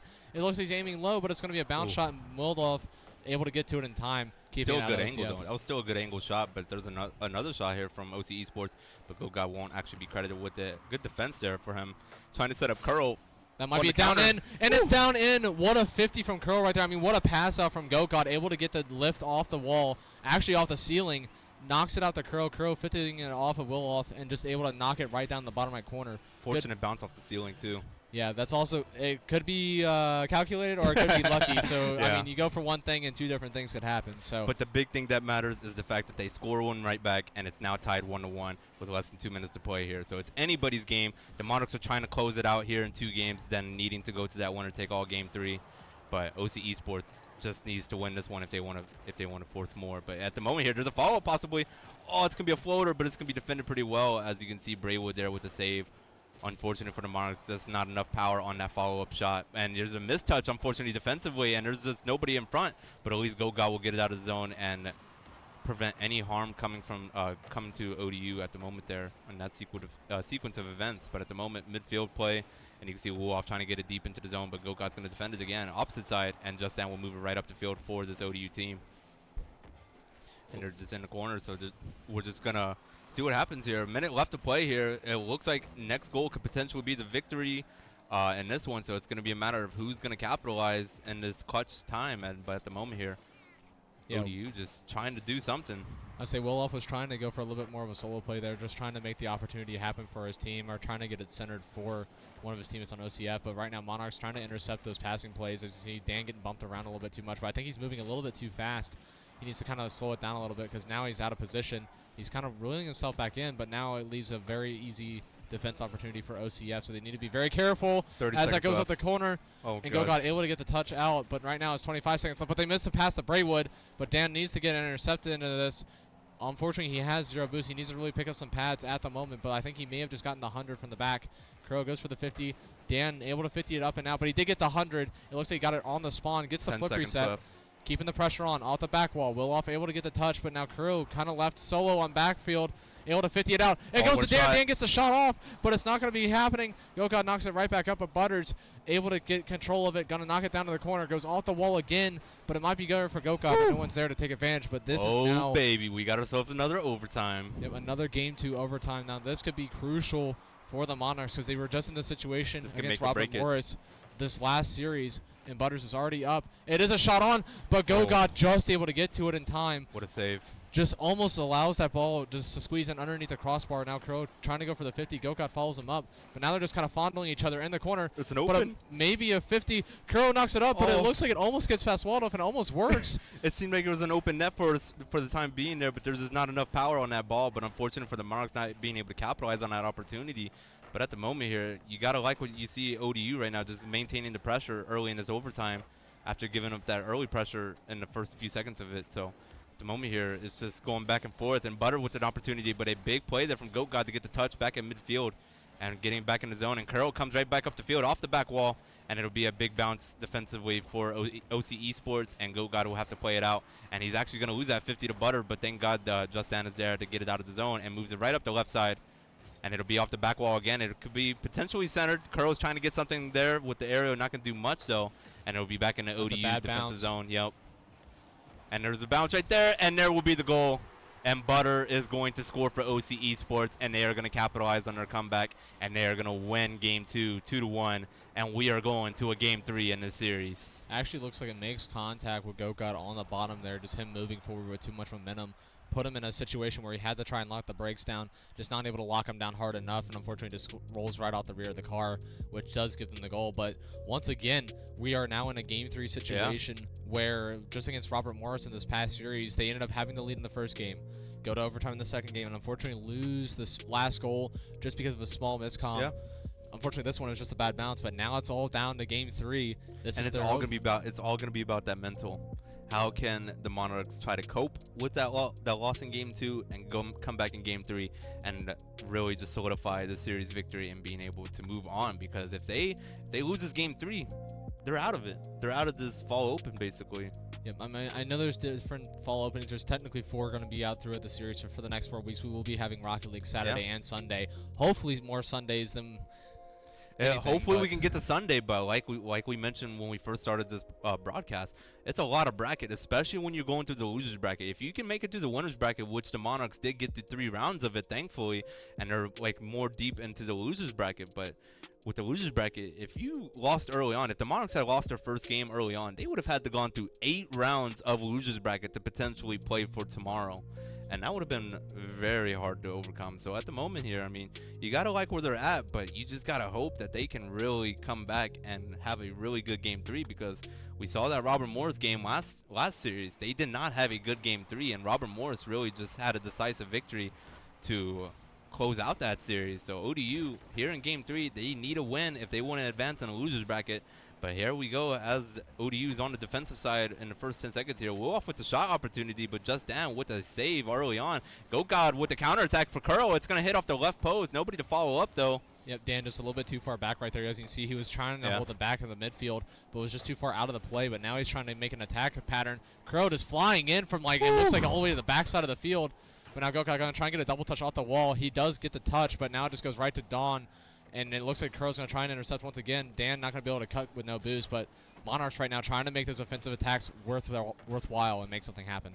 And you just saw Curl was so committed for that aerial work, but he just didn't get the touch he wanted there. And you can see Wolf with an opportunity, but it goes wide of the net, defended by Curl. Another shot there from Braywood off of the crossbar, though. And there's a follow-up here, but Go-God is able to get it out of the zone for the time being. Old Dominion, a little bit of nervousness on the defensive side as they've just been giving up some early chances here to OC Esports to potentially give them a 1-0 deficit, but at the moment here, still 0-0 with the minute 10 gone by.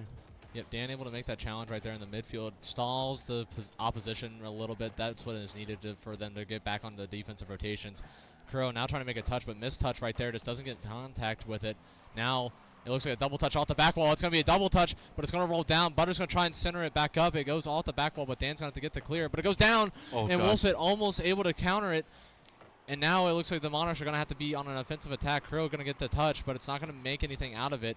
Just not able to make any type of really good touch at the moment. They don't have the boost or the positioning for it. They're just kind of locked down in a very stationary offense. And you can see Go-God and Curl both got their 100 boosts. So they did get the full boost for the time being. Trying to get something set up. Curl with an opportunity, but he will go just wide of the net after just sailing right in front of it. And there's an opportunity there for Go-God, but it's off, or Justin, that's off the right post, though. So unfortunate for the Monarchs. 2 attempts here and not able to capitalize earlier here. So 2 minutes gone by in the series, or in this game 3, and no goals to account for. So it's gonna be very nerve-wracking as we get into the final minutes, and we still haven't had a goal to score yet. Yeah, right now it looks like the Monarchs are trying to just be ultra aggressive on that offense, but they're also playing very smart. They're not overextending. Yeah. They're at least having one back. And Dan almost 50s it off of the crossbar. But now it looks like Crow's going to be in a situation where he's going to have to 50 Barwood. And Barwood almost takes it underneath of him with the fake. That could have been an insane play from OC right there, because we haven't seen many fakes right now. If you start doing that, you start catching people off guard, and that's how you can get an easy goal. But what a recovery on the defense. Woo. And now Barwood takes it all the way over. He gets back up, and Crow not able to jump back up and get the block. Braywood just able to take that ball control to a whole different level. Look, gets one touch over Dan, actually double touches it off the nose. But what a quick jump back up. That's a quick double jump with the boost that he had just to get a touch. He wasn't able to capitalize off of that first time, but he was able to capitalize the second time, and this is unfortunate. But you got to give the props to him. He made 2 good plays, but he was able to capitalize on that second goal, not second attempt, and being able to get the 1-0 lead here. So a big start for OC Esports with 2 minutes left to play here, but the Monarchs not feeling good about themselves here. And you can see Curl with an attempt in front, Goka with a shot, but it's actually be saved from Butter. So unfortunate miss here from the Monarchs, trying to tie this game at 1 apiece, but not going to be able to do so, as it's saved pretty well there from Butter. And here comes this OC Esports team once again, trying to get in front, and he will get the shot right in front. It's a center right off the crossbar. I thought it was actually going to go in, but it didn't, so it's still a 1-0 game, 1:40 to play here. The Monarchs are still very much in this one. Yeah, right now Kurotas needs to be. Oh, what a nasty double touch by Wolfoot right there. As you can see, just knocks it off, able to re-counter for it and gets a knock off, but it's going to be corner. Ooh. And Goka just narrowly being there in time to take advantage of the save. But now he's going to be in a solo play. Gets the flick. It goes to corner, but it almost slots. But he's back up. He knocks it back off the corner. What a double touch from Goka! What an insane shot. I mean, he sticks with it right here. Goes off the side of the wall. Sees the double touch off the post and sticks with it and gets the goal. Just barely having enough boost as well. What a play by Goka. I thought he was going to make the play with the flick with the center right there. Not able to capitalize off of that, but able to stick with it and being able to get the goal eventually. Gives this Monarch a tie at 1-1. And it is now with 1:10 left to play. It is winner take all here. It could be the next goal will be the victor here. So it's going to be interesting to see how the Monarchs will play this one out. But with 1 minute left to play, let's see what will happen here. Dan going to be center right here because it's going to drop right down, and he just needs to be on the corner. It's actually going to be Goka with the shot off, but here comes Dan with the solo play. He's going to go up for the ceiling. He gets the reset, but it's not going to be enough. If 50's out, but now both of them are on the back foot. Kuro going to have to make the stop. Goka dodges the demo from Butters, but Kuro now going to try and knock out the corner. Goka now going to have to try and figure out a touch. They double commit. That's actually a miss. It's going to be a miss middle, but Kuro goes for a demo on nobody. He didn't even see Wolfoot up. But now Dan able to stall in the midfield. I mean, this is just, it's really going to come down to who makes the mistake first right now. And whoever makes that mistake, it's going to be costly. But at the moment, Goka with the defense there on Braywood's shot. A big save. 22 left to play here, and this Monarch team trying to get a final offensive push. And the final seconds here. Will off down the middle. Right up. Braywood's up, and he's able to slot it in with 16 seconds left. No one able to get up for the ball in time. I mean, Dan goes for the 50. It goes straight up. Wolfoot able to recognize that. Probably calls for Braywood to come up, and no one able to jump in time. That puts us in a 16-second gap where we need to get some type of kickoff goal or something happening to create an overtime situation. Braywood with a big pair of goals for OC Esports gives them the advantage in this one.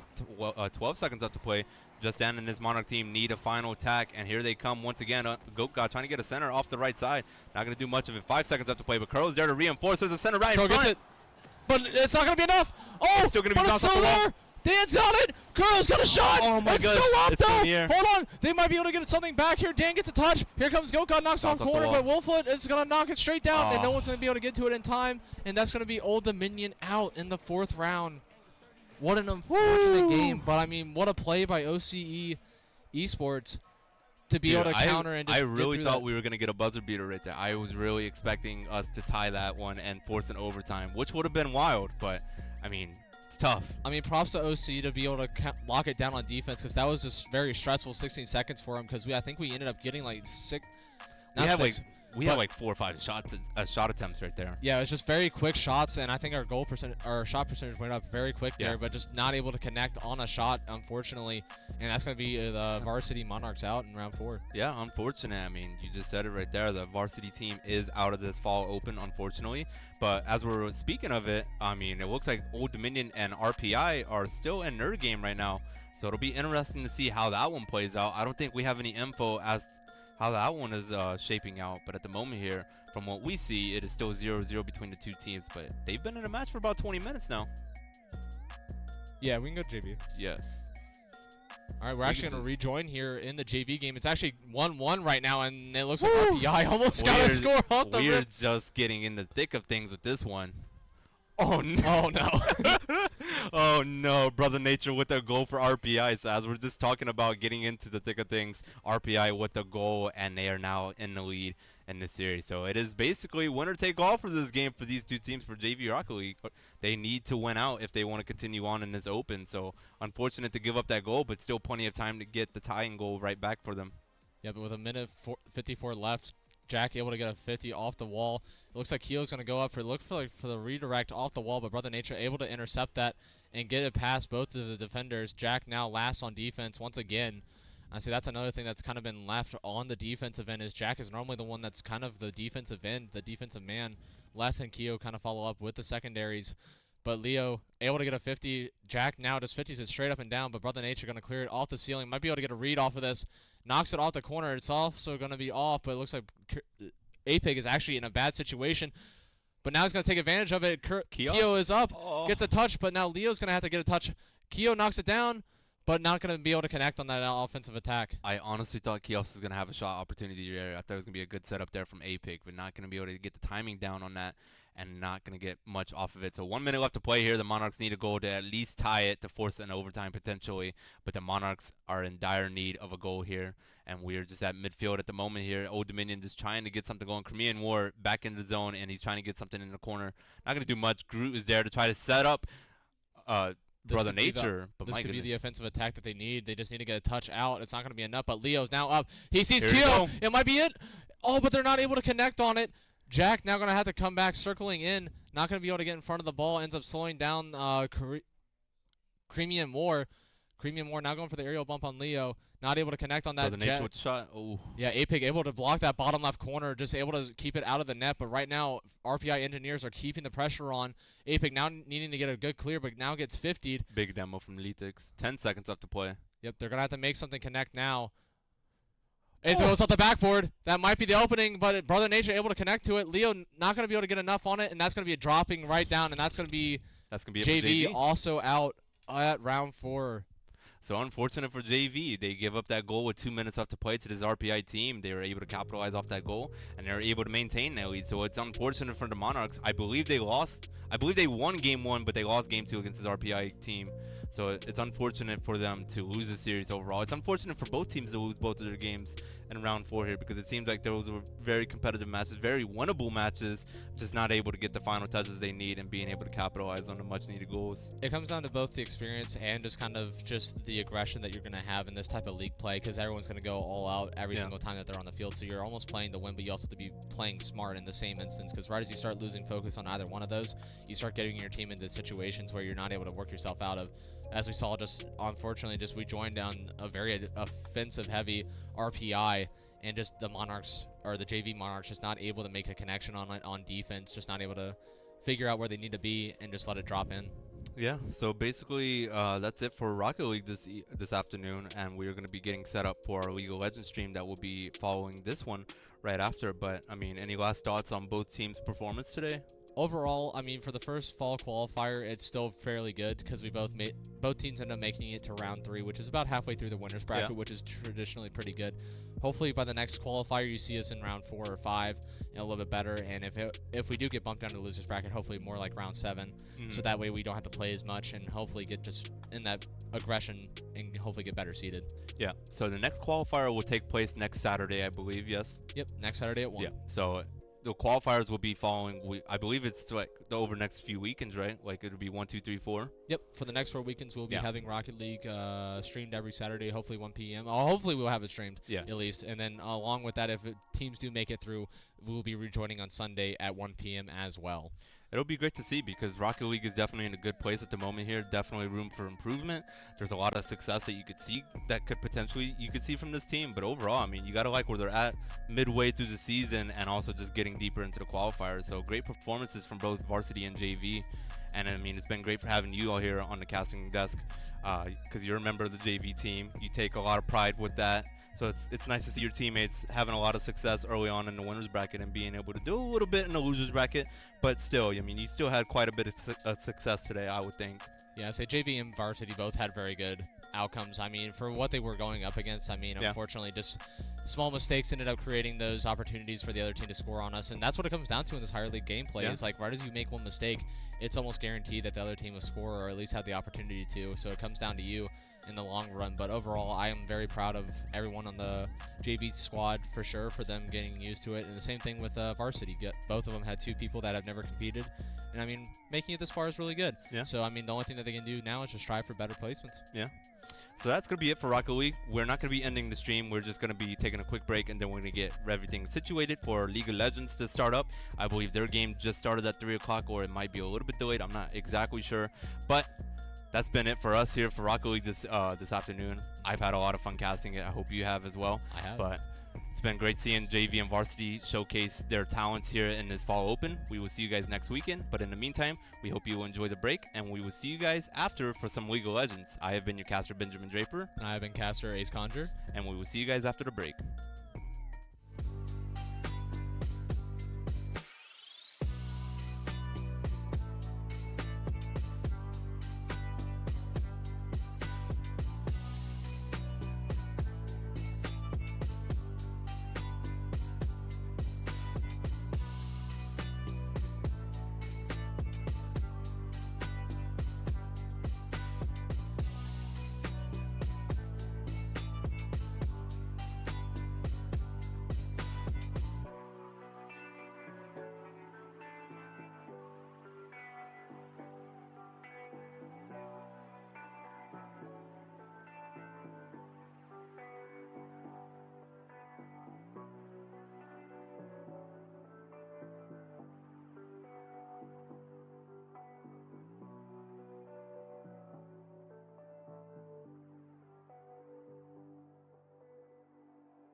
Alright, hello everyone. Welcome to our first streamed League of Legends match for this season. We're up against University of Delaware in our MAEC match today. I'm very excited. I've been looking forward to this for a while. We've had a lot of streams going on. We just saw, Rocket League. Unfortunate loss for both the varsity and JV team, but hopefully we'll see something a little bit different today for League of Legends. And I'm Ali Metzger as always, and I'm Joka Joey. Yes. I will be co-casting this league team, or this league game. We are up against University of Delaware. I don't think we've had any prior history with them, but hopefully, we will be looking to get this win, and I feel like we have a good chance against them. Yeah, very much so. I actually talked to the players a little bit beforehand. They seem to have a good mental going into it, which is part of the battle already. Especially with League of Legends, it can be a very frustrating game, especially early on. Yeah. We do have a slight delay on the game, though, because one of our players is having technical difficulties with connecting to the game. So as soon as that's fixed, we will be able to get in there and get into all the details. Okay, and it looks like we're gonna go to a quick break.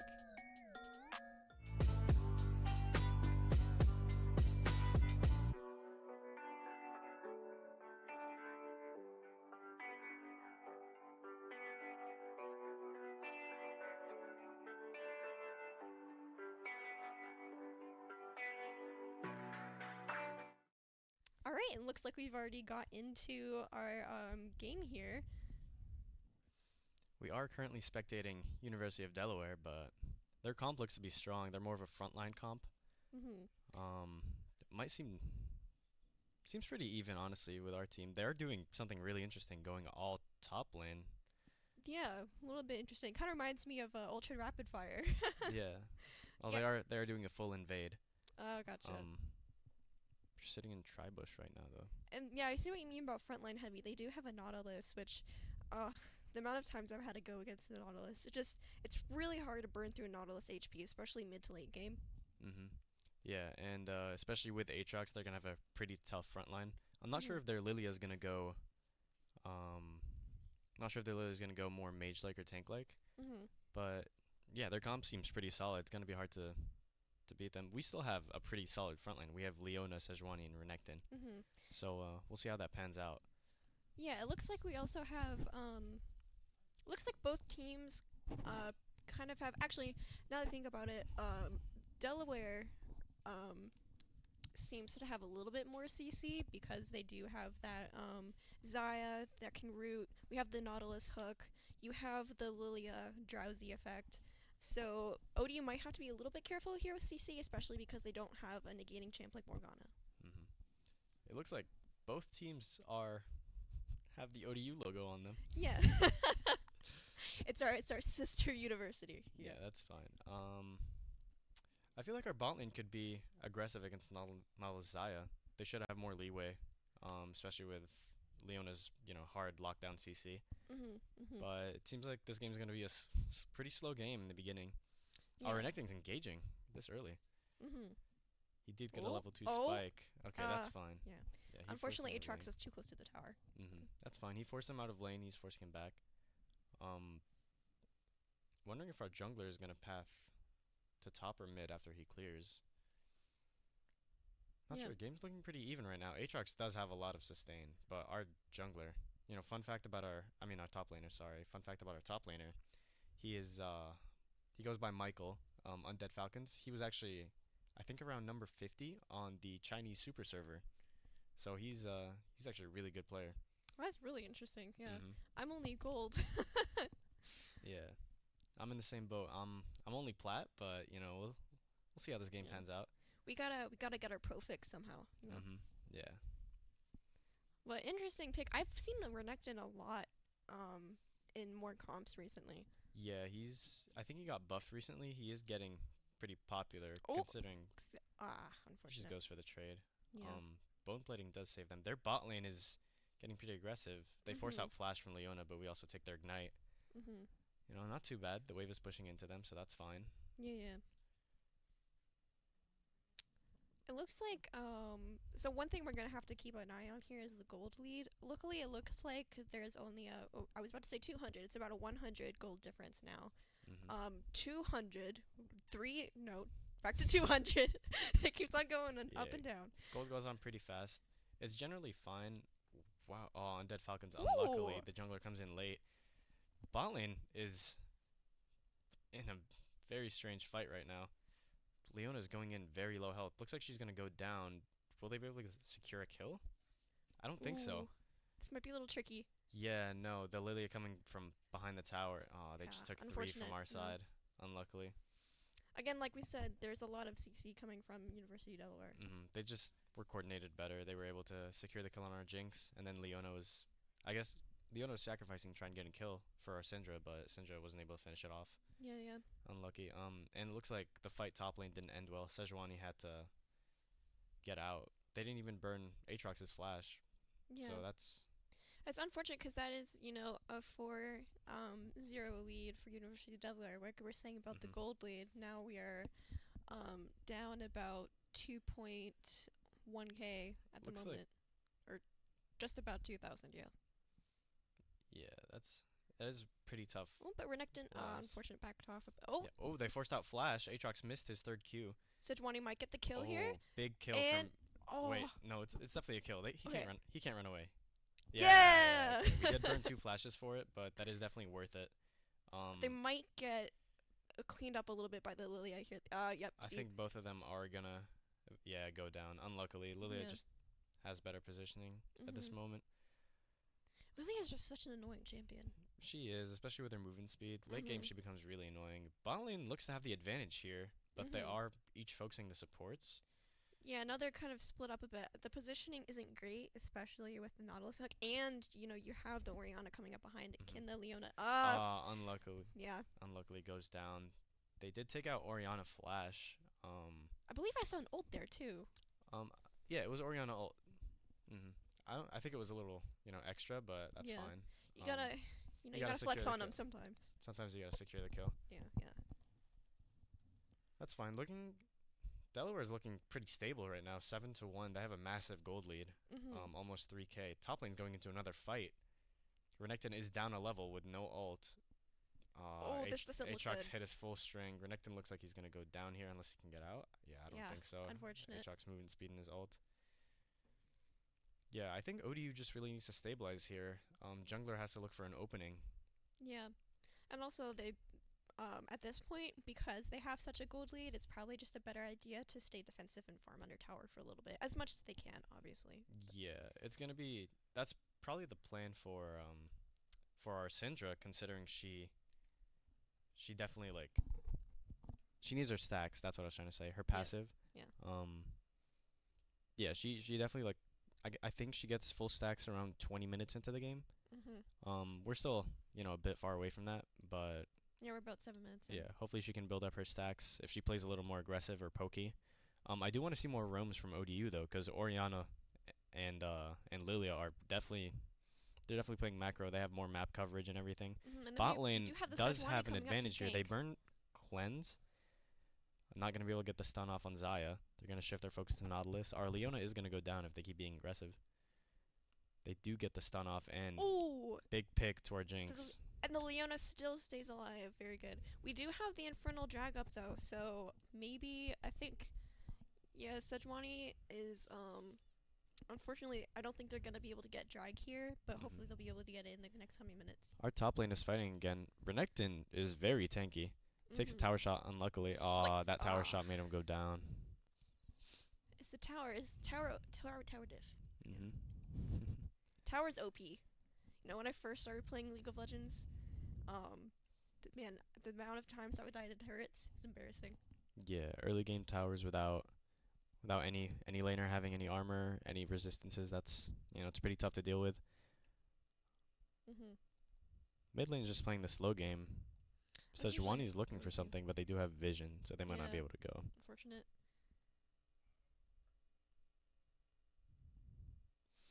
Yeah, it's pretty stable. I think ODU it's definitely comebackable.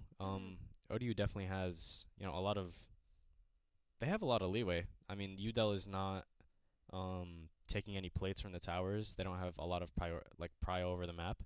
Mhm. Drake has been up for a good while now, so we'll see if they can get that. Yeah, and it's interesting that it hasn't been taken yet, especially because Lily got that double kill up on top lane. It looks like they burn our Syndra's flash, but we also take away Oriana's ult, and with Drake up, that's actually going to be really big.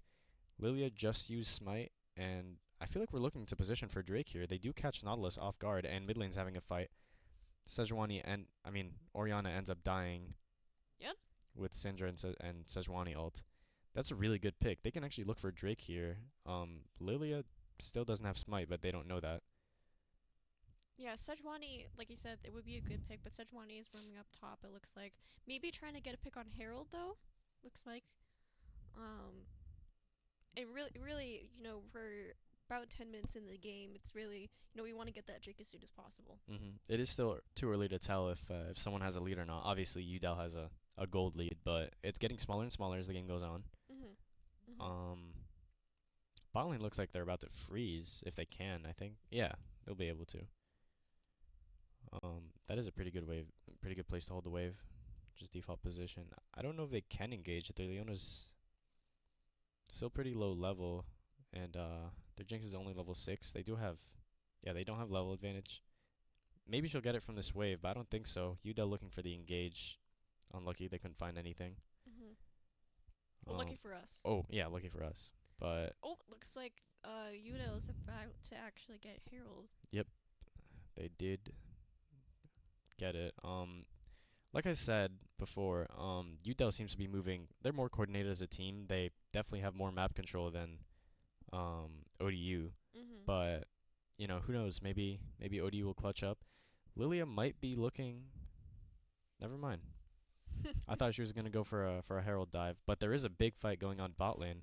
It seems like they're finally trying to get one of them trying to get up to Dragon. Yeah, Leona seems like she's gonna go down, but it's still fine. It's still an even fight. Our Syndra's very low, taking out the Oriana ult. Jinx gets a huge rocket. Wow, is our top lane gonna go down? Okay, he had to burn flash. Just barely. Jinx can still fight this. Her lethal temple's giving her a lot of range. Oh, they hit a big slow, and Sejuani's ult too. Sejuani does go down, but it's still worth. Jinx getting a triple kill. She might be dead here unless she can get out. Or if they can kite it really well. Unlucky. But Syndra did ult. There's still a chance to win. Lilia does end up putting ult on Jinx. Unfortunate. But really good, especially for Jinx, since she's a hyper carry. If she gets 3 kills, she can snowball really quickly. Yeah, picking up the double kill. She might have a bigger lead than Xayah, actually. About now. She does get Kraken Slayer pretty early. Yeah, because she got a double kill and a shutdown. Yep. Aatrox is definitely taking over this top lane. Yeah, really as it unfortunate. seems, but we do get a TP from Syndra. Looks like this. Will it be a kill? Renekton does go down. We don't have Syndra ult, sadly, to finish his kill off. Syndra doesn't have flash either, unluckily. That's unfortunate. That's fine. She's building up stacks. Yeah. Yeah, UDEL's still in the lead with kills and gold. Not a massive lead, but still considerably big. Looks like UDEL's looking for Drake here. They are pathing.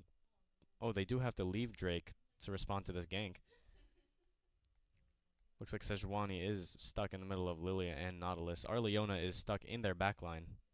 Yeah, can't really get much value. No, unfortunately. And then go down to the Xayah. Yeah, Sejuani is stuck here. She can't Q over the wall because they're body blocking her. Yeah. Oh, she did get out. Is she gonna die from Lilia burn? Wow. that confident. snipe. Wow. You know, as unfortunate as it is for ODU to be losing here, really good players from University of Delaware. Yeah, University of Delaware is putting up a good fight. Um, yeah, like I said before, they're just positioning really well. Oh, they're getting our jungler's going to be very behind Hmm if Lilia can finish this buff off. I mean, like you were saying before, Leona seems to be getting caught behind a lot in the back line. Yeah. Oh, Syndra does flash onto the kill. Wow, big kill. Ooh. Big kill. They're definitely building up stacks. I think Syndra's going to be well, Syndra and Jinx are definitely going to be their main carries for the game. Our top lane does need to get back into the game. He is down CS and levels, and most probably gold, considering the plates they've taken. Looks like Delaware has taken the first tower though, hmm using up Herald. And it looks like, oh, unfortunately, we were talking about earlier. Oh, it looks like a Renekton might go Yep. down here. Oh, Sejuani coming in, though, with the gank Gets and the out. Syndra. Oh, big, yeah, big rotation. That's what I like to see from ODU. Is Renekton Mhm. gonna greed for it? Is he gonna die? Renekton needs to back off a little bit here. Okay, Oh, he big. survives. And Syndra gets a shutdown. That's actually Yes. really huge. I do want to see Renekton get some anti-heal early. Mm-hmm. I'm not sure we can see the items, but I assume he's going to go for anti-heal early. Orianna is top lane. Does she? No, she doesn't get the kill. She's still fast though. She has movement speed on her W. She might be able to get him still. Oh, no. Renekton. Whoa, Oh! she does pull out R for it. Wow, that's unlucky. Yeah. No, Orianna R, I've played Orianna a couple times in my day. That R has a really surprising range. Yeah, I definitely expected it to be smaller, Mm-hmm. but yeah. She just got her new, or not just, but she got her Starry Guardian skin. Very happy about that. Yeah, she's also getting a bunch of Wild Rift updates for those who play Wild Rift.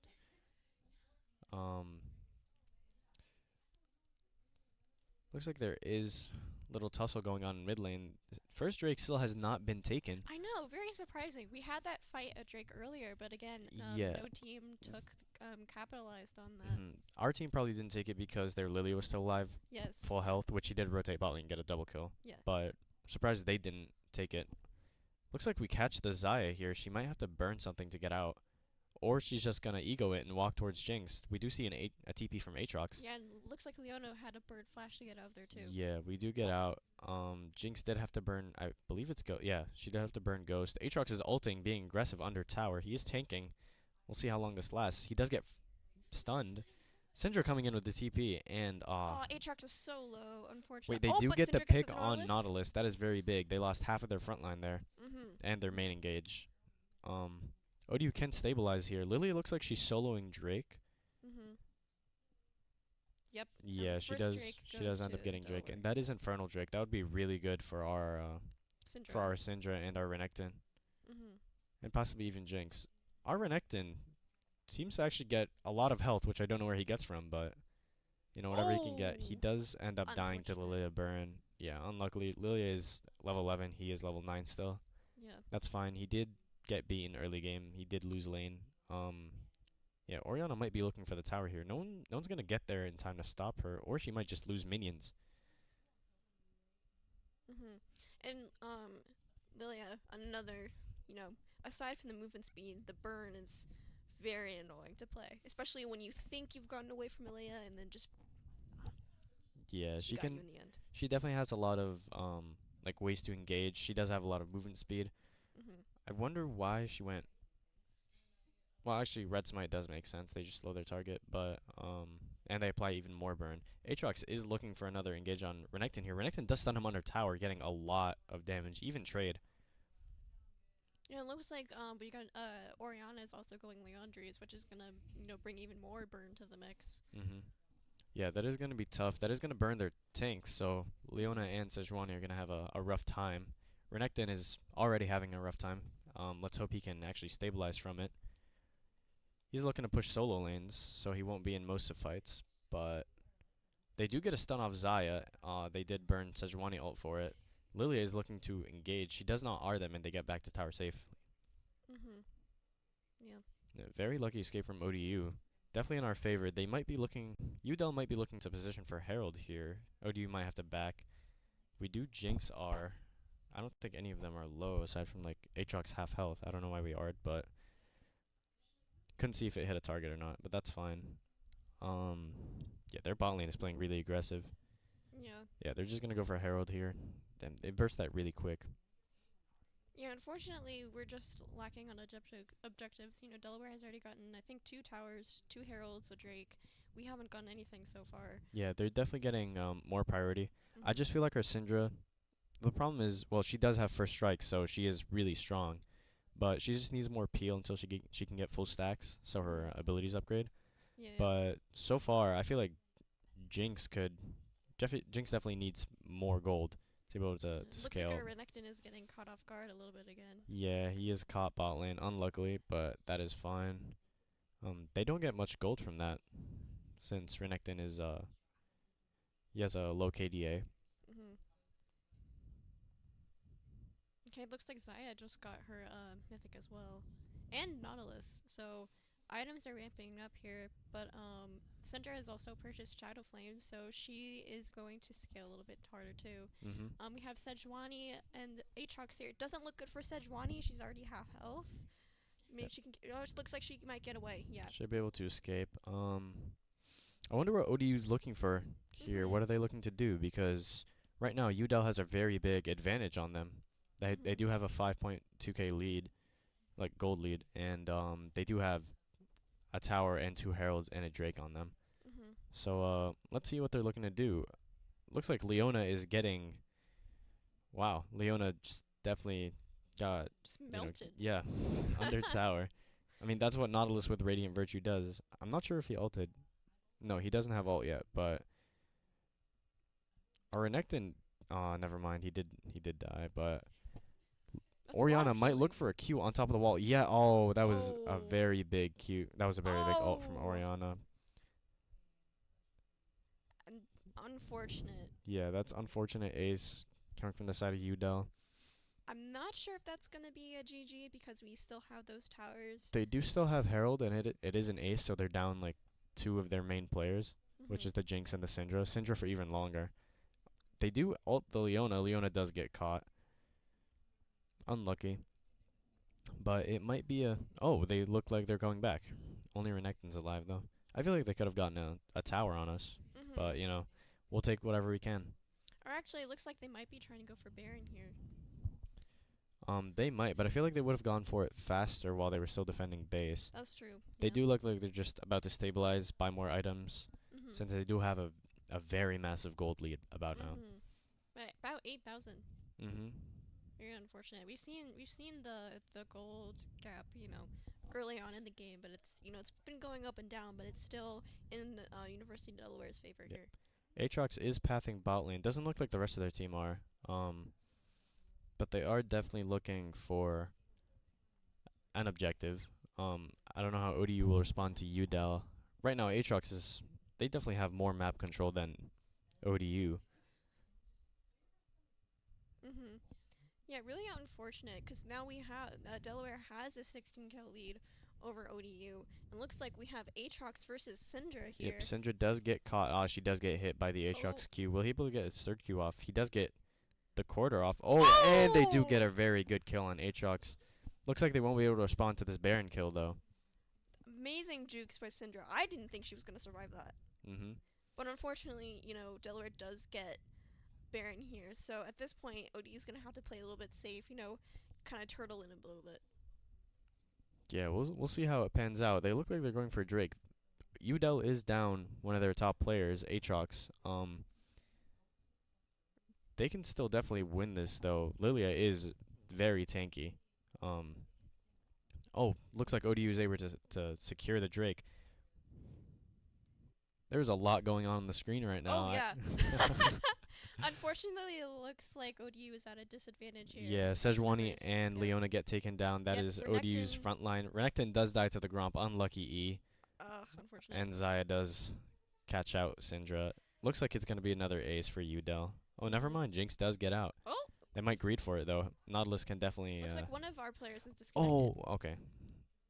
Looks like our Renekton disconnected. I'm not sure if that's a technical issue or... I think they're just accepting their defeat. But that's okay. ODU can come back next game. It was just an unlucky start this game. Renekton did get, countered early game. Not Syndra, Jinx and Leona did get an unfortunate gank from Lilia, and they were just able to secure a very, very good lead on them. Throughout the game, we were down levels and gold, so we can only hope that next game is going to be better. So what overall did you think? Did you see any places where you thought they could be improved? I definitely saw, like we were talking about, positioning. Leona unfortunately got caught off guard a lot, and especially what we saw early game when she went in with very low health. Unfortunately, that just probably wasn't a good play. Yeah, we can definitely rotate better, especially with our Leona and our Sejuani. We just never positioned where the current objective was, and we never looked to take it more, we never looked for it more than Udel did. Yeah. Udel definitely had the advantage of coordination and probably even just macro playing. They just had better positioning, better picks. They had a better team comp. Their front line was really strong. But yeah, I do think ODU will be going to their second match soon. We will look to take a short break here until the match starts. And thank you.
All right, and now we're back to game 2 here. This is a best of 3, so ODU wants to definitely win this one if they want to force the third game.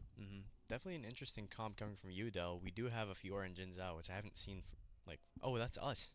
Wow, that's interesting. I don't think I've ever seen our jungler player on Jin Zhao, but I'm excited to see it. Fiora is definitely an off-meta pick right now, but she is still strong in the top lane. Talia is gonna prove to be really useful against this team, especially with Victor. She really needs to outrange him. But our bot lane's actually a very strong comp. Yep. Oh, there we got our Yeah, items. we got There, our things changed.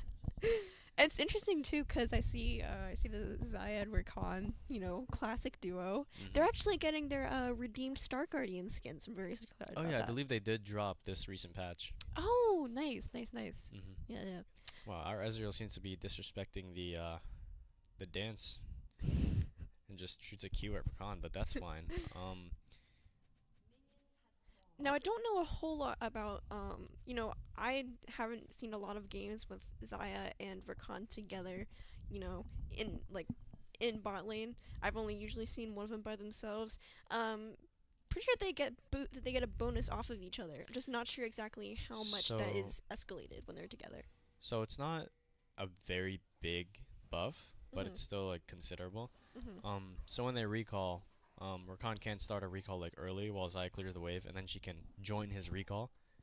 That allows for better clear, better gold advantage on the enemy team Mhm. for Zaya and Rakan, and also Rakan's E range is extended on Zaya, but only Zaya. Gotcha, gotcha. So it's like double range. But other than that, there's not much to it. They can just emote together. Oh, and Zaya's W applies to Rakan, so the movement speed and the attack speed. Mhm. Mhm. But honestly, I believe that's it. Our our Fiora looks to be fighting the Yone right now. Yone is getting lethal tempo, so he might have an advantage here. Yeah, Leona or Fiora is looking to get out. I think Fiora might go down. The camera swapped at an unfortunate time, but no, Fiora lives. But they did get Fiora's flash out, and Yone wasted flash too. Mhm. Or their Rakan is not healthy, so our bot lane can look for an engage here off of level 2. Even though Udel got level 2 spike off of it, off the minion wave, but we Mhm. can still look this turn around. It's also really interesting, like you said. We have interesting team comp. You look at University of Delaware, they have two champions that are the same as the last match we saw, but I'm pretty sure, as at least for us, all of our champions are different. Yeah, all of our champions are different. Lilia is definitely a strong pick, and Zaya is just a really good ADC to play in general. Mhm. I don't think she's ever had a time where she was bad. Um, there might be better picks. I know they nerfed Kai'Sa's. Kai'Sa was really popular before this patch, but they Mhm. they did Mhm. nerf her, so I guess that's not a pick. ODU is looking to get a gank in. Sinja does hit his E and his W, and he did get the knockup Oh, off. We do waste so Victor flash, but close. that's completely fine that we don't get the pick. Victor is going to be forced to back here, and Talia can push. Maybe get a plate, maybe get an extra wave. We'll see. Mhm. Top lane seems to be neutral. Bot lane, we're getting pushed to the tower, which isn't great. Our Ezreal is gonna have some trouble farming, but Mhm. it's still fine. We have even gold right now. Looks to be pretty okay. Yeah, and it looks like we're off to. I don't want to jinx it, but we are looking like ODU is off to a better start. Definitely this game we're off to a better start. Lilia is looking to go mid lane. Um, she does stop near the bush, but she might commit. I only see it from the map, so I don't know. Yeah, Talia looks like she might see Lilia coming here. hmm Our top lane is pushing. Talia looks like she's gonna path top lane, so our top might wanna pay attention to that if he can. Our Xin is also top lane though, so they might be able to set up a counter gank if top doesn't fight. Mhm. Mhm. Um, Yon definitely has the advantage here with his health. Oh, Oh. never mind. Yon does end up hitting the Q, but we still Oh, win the Fiora might trade. go Oh, good. Fend Fiora first blood does. to Fiora. Fiora does win the trade So and we're gets the already kill. seeing a better top lane here. Mhm. They're getting the first blood. Yeah, first blood is definitely huge for us. And that Fiora auto cancel with her E, like Q and E instantly, that was Mhm. pretty sick. Mhm. Um, It's what you love to see from ODU. yep, that's our super server player right there. Mhm. Mhm. We do look like we are gonna secure this kill mid lane. He does get double knocked up and slowed, and yep, goes to our Xin Zhao. Very well played by them. Mhm. That was a very coordinated use of our cooldowns and our CC. Yeah. And again, knock on wood. Not that I see any around me, Mhm. but we are up to a much better start here. Yep. Looks like Fiora does lose the trade top lane. They will play neutral. Rakan he didn't take a tower shot there. That's crazy. I thought he would take another tower shot, but Mhm. unlucky for ODU. They did force out. Oh, they didn't even force out flash. I thought they did. Unlucky, but they do have advantage in bot lane right now, and top is just up in gold. Um, Undead Falcons did not recall, so interesting choice from him. So I don't know if he really does have the advantage or not. They are equal level. Yeah, it looks like he's gonna have flash up in a little bit too. Maokai does get caught off, but they Oh. do end up getting the pick on Rakan. Both kills go to each support, and looks like Ezreal's gonna keep fighting this, but Lily. Oh, Xin Zhao's there too, but Lilia is counter ganking right now. Oh, but the Yeah. Xin Zhao just barely missed Leia. Yeah, I don't think Ezreal can kite this enough to get out, or even get a kill. But yeah, unlucky. Xin Zhao does go down. They were caught in an unfortunate place there. Ezreal is trying to poke it out. Lilia does flash and ends up getting the kill. Unfortunate. Unlucky. Yeah, it's definitely a tough game. Lilia did flash, but so did our Ezreal did heal in the fight before. Mid seems pretty neutral right now, the only place that hasn't gone down. We are pretty even on kills and gold. But I feel like our jungle has more pressure this game, definitely better than last game. We can just, we'll wait to see how it unfolds. Our top lane is definitely getting a lot better. They do have an advantage over their top lane now, which it was kind of reversed last game, but yeah, especially with First Blood. it's definitely starting to get better. 400 gold up from your laner is actually really good. Yeah. Yeah, that's a whole boot and 2 potions. Yeah. So we'll see. Undead Falcons might be looking for an engage here. I just hope he times his W right for this this Yone 3rd Q. And he does time it really well. He doesn't get hit by it, and Yone does not have an escape. Yes. Yep, Xin Zhao does. He positions. Come to think of it, I didn't even think about Xin Zhao's positioning. He was actually prepared for that. Ooh, Rakan does bait Maokai in with his Q, or was it his? It's his W, the one where he trails past them. But Rakan does E as Maokai W's him, so it does take him back to his team. Surprised that he didn't take a tower shot. Rakan does get caught out and dies to Ezreal. Very big. Unfortunately, Fiora dies top lane to the Leia gank as well, though. Unluckily, but Maokai's pushed up a little too much here. Yeah, Xayah might be able to get a pick off here, or not. She is pretty low, but so is our team. She does. Oh, that was a good We play from Ezreal there. We do bring out Xayah's flash and R, but Ezreal is able to react in time and flash correspondingly. Yeah, if Ezreal didn't flash there, he would have been dead. Yeah, very well played from Ezreal. We do definitely have advantage over this team this time. ODU's looking strong, looking good for this game. And it's interesting too because last game, I think it was only around 14 minutes or so that we got the first dragon was actually taken. It was by the Delaware here. It'll be interesting to see if they're, well, as I say that, they're around Dragon Pit here. It'll be interesting who gets it around this time. Yeah, it's actually pretty hard to get Dragon before, like, probably level 7, just because you definitely need your ult, because, especially in games like these in organized gameplay, everybody's going to look to contest objectives, so the fact that you'd have ults to correspond to the, the other team contesting is definitely, like, needed. So we do get, like, very late Drakes here. It looks like we might be able to get this first Ocean Yeah, we Drake, do though. secure it just because our team just has better positioning, and we already took it halfway. Looks like we're already kind of learning our lesson from the last game about positioning. Very well played by ODU. It is a pretty neutral game so far. Yone might be looking to engage. Fiora is looking to set up after Yone's E. And he does ult him. Undead Falcons might be able to score a kill here. Does he tower dive him? No, he doesn't. He does force out the Yone R, though. Wow, very well played from Undead Falcons. Yeah, I'm not sure Yone needed to R, though. It seemed like he the Fiora was didn't, already but backing I off. think he thought that Fiora would keep chasing. Maybe he thought Fiora had flash. Gotcha. But we do end up bringing out Yone's R and his flash, That was really which is good. very big. Lilia is topside, but so is our Xin Zhao. Throughout this game, our junglers seem to have been matched with their positioning so far. Maybe we'll look for a Herald. I see Talia and Victor moving towards top lane. No, only Talia. They might be positioning for Herald here. Yeah, it looks like Fiora's coming down too. Very good. We're playing around objectives a lot more this game. We do have Prio. Xin Zhao might be... No, he isn't soloing. He's doing it with Fiora. If the camera swap. Yeah, there we go. Yeah, it looks like we're getting the first Herald Yeah, here. If we nothing, probably... if We will nothing be able to else. secure it. Lilia did recall. Might be a sneaky Herald that they don't know about. Unfortunate Ezreal R didn't hit anyone. That's fine. I think he did it to thin out the wave. People usually do that with Ezreal R. Yeah. Just because the low cooldown, kind of like Lux R. Oh, Luxar. Late game, Luxar, you get 20-second cooldown. Yeah, you can just clear the wave and have it up for next fight, or like press it twice in the same fight. It's pretty common with Ezreal. He might be just going for a cooldown. Well, people usually opt for a cooldown reduction build with Ezreal.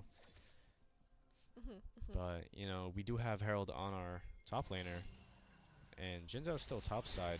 Looks like 4 of them are bot side right now. So we'll see how it pans out. Our Talia does R, but I don't know if she'll be able to get to it. Oh, big flash and stun. Wow, that W did connect really well, and Talia does end up getting the kill. Very well played from our Talia. Very good rotation up to help the Fiora there. I'm not sure we should be taking this fight considering I don't know where our support is, to be honest with you.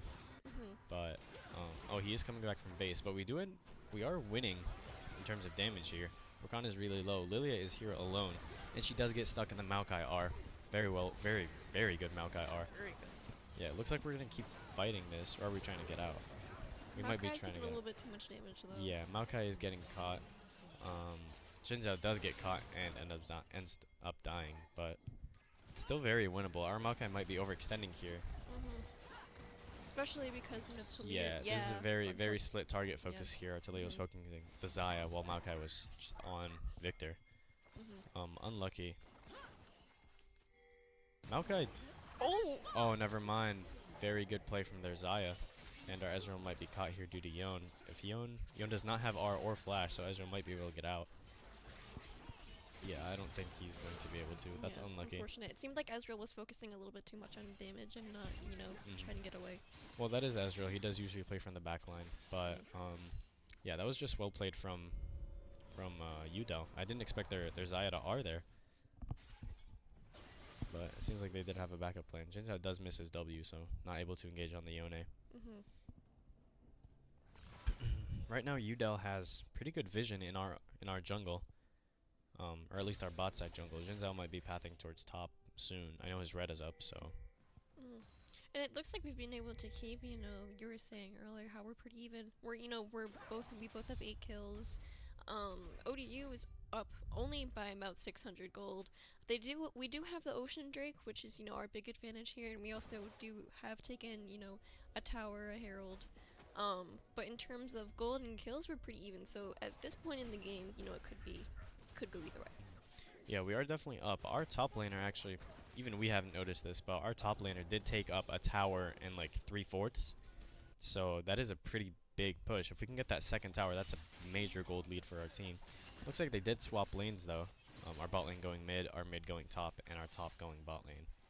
But they did change correspondingly too. They did respond to it. We'll see how this pans out. I'm not exactly sure.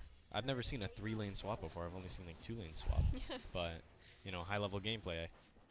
Yeah.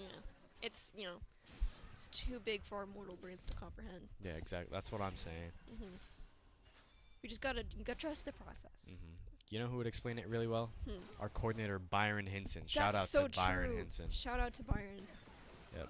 We love you, Byron. In fact, Byron could probably make the super server as well if he played enough. But he has more important things to focus on. He's Back the best ADC. Yeah.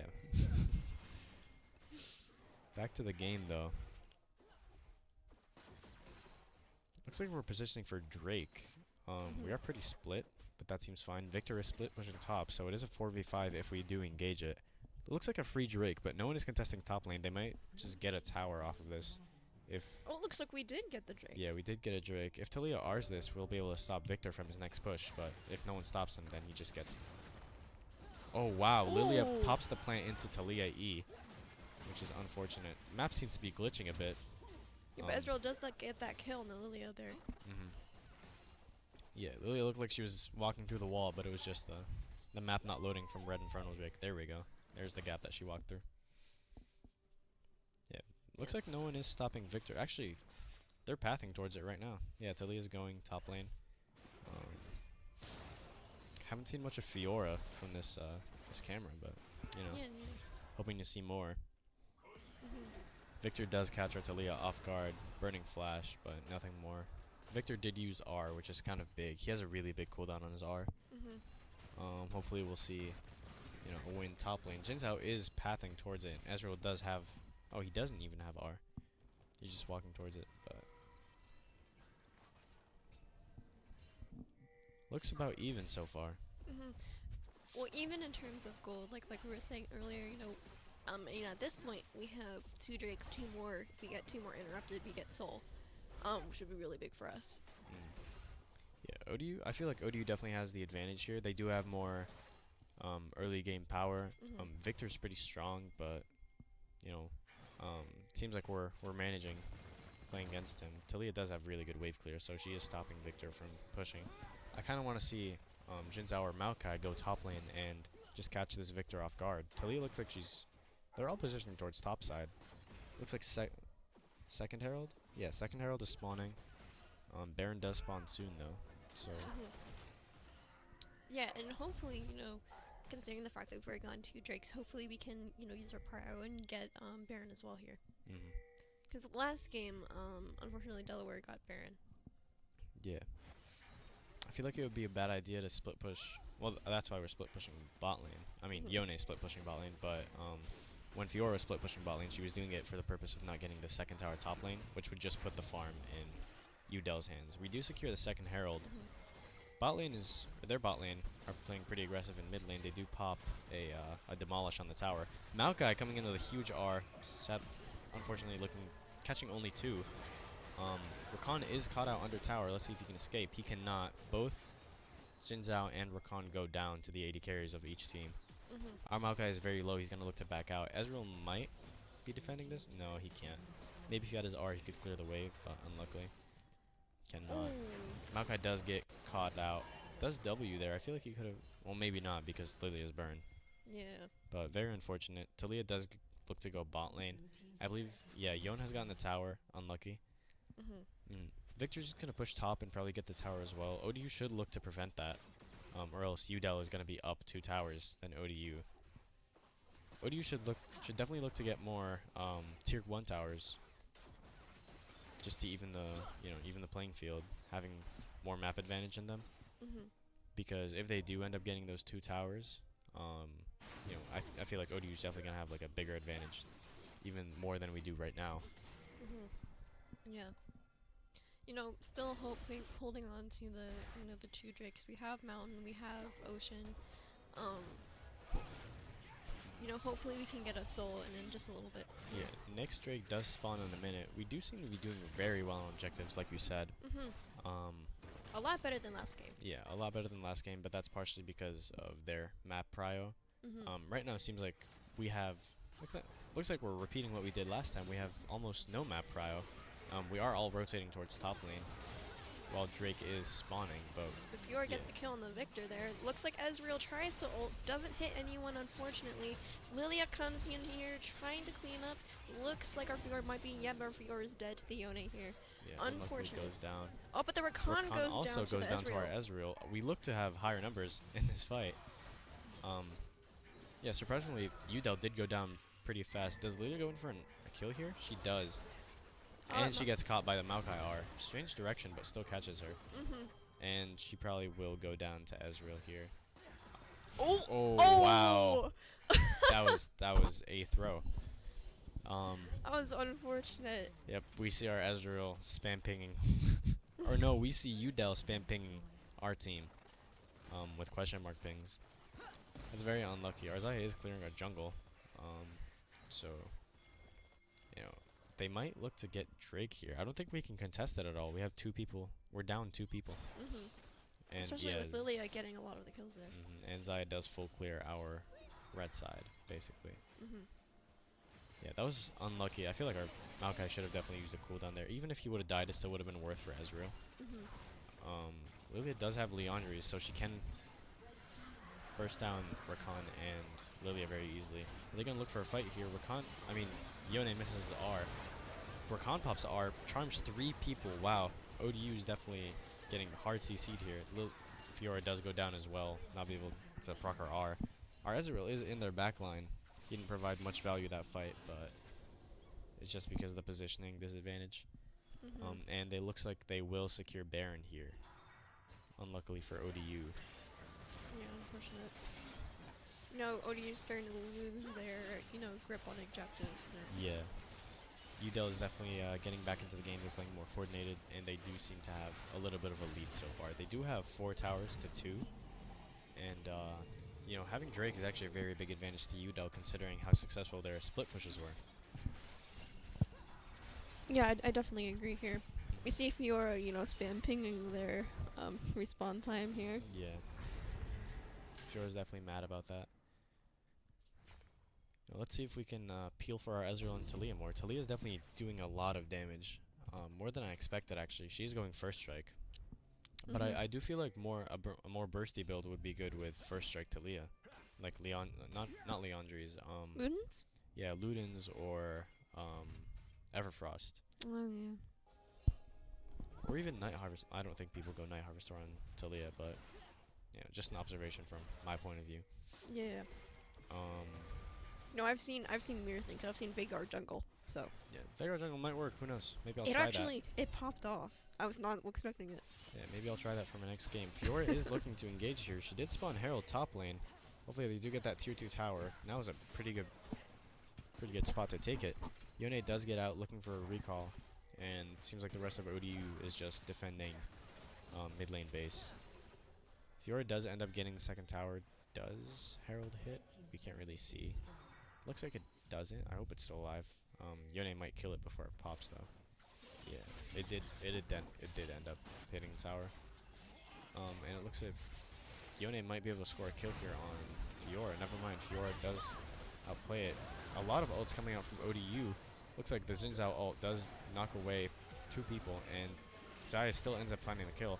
She does stun, I keep forgetting the name, Xin Zhao, and she does end up finding a kill on Maokai. Yeah, unfortunately, 3 of us go down in that team fight.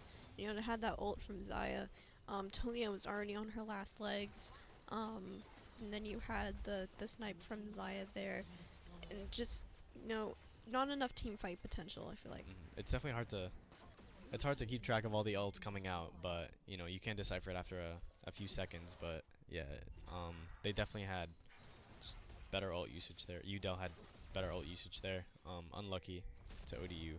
Udel looking to reposition. I'm not sure if Drake is up, but yeah, it's not up. But they might be looking to take the tier 2 bot lane tower.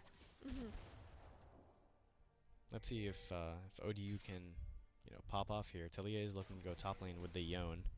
We'll see how that matchup goes. But Xin Zhao can definitely turn this around. Never mind, Lilia is coming, and they do end up securing that tower. Luckily, he manages to dodge the ball just in time, though.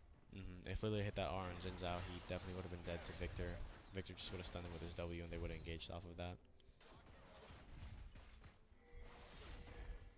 Yeah, unfortunately, we had a lead, then we were even. Fortunately, now ODU's down. It looks like we're having top lane here. We have Yone Yone. does end up getting hit and stunned by Talia. Oh, a lot of cooldowns coming out. Fiora does end up slowing Yone, and looks like she's going to get the kill. Big and shutdown. a shutdown, yeah. Big shutdown. I do want to see a lot more map presence from our Fiora just like that, considering, we haven't really talked about her the last few minutes. But definitely looking better here. Yeah. I always get so, Yone is such a, and we're talking about annoying champs, Yone is definitely one of them. Yeah, Yone is definitely annoying. You know who's more annoying, though? You know what makes no sense? Yone's brother. Yeah, his passive gives him 2 times the crit, which is crazy. Yeah. But, at least he has to be, really You're close. bringing back awful memories. He does, at least, Yasuo's counterplay, he has to be, really close, and he can't deal with CC. Unless he's just, goated. But, You gotta play Lux into Yasuo. But, we'll see. ODU is up in numbers right now, in the mid lane, since their Victor is topside. Feels like they're flipping the map right now, and Udel is playing from ODU side. But we'll see how it is. Victor is coming in. They could pincer ODU. Let's hope ODU has a response to that. Victor could be a catch here. Yeah, it looks like we're having a big, starting to have a big fight. We're all kind of, A-ramming it up here. Yeah, Udel is getting Drake while ODU advances on the Victor and ends up scoring a kill using Ezreal ult and Fiora ult in the process. Will anyone get caught out here from Rakan is my question.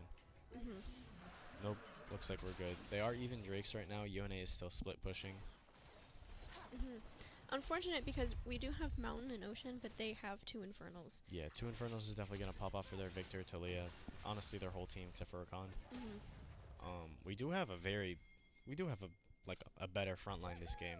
definitely a lot better, especially with the CC that they give Talia and Maokai, and just the peel that Jin Zhao and Fiora give Ezreal, and even Talia.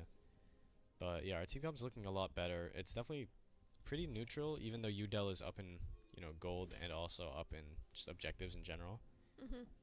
I feel like it is very winnable by ODU. We do have bounties on turrets and objectives, so we'll see how that goes. If we can get that mid lane tier 1 turret, it could actually mean a lot towards us and give us just a lot of gold.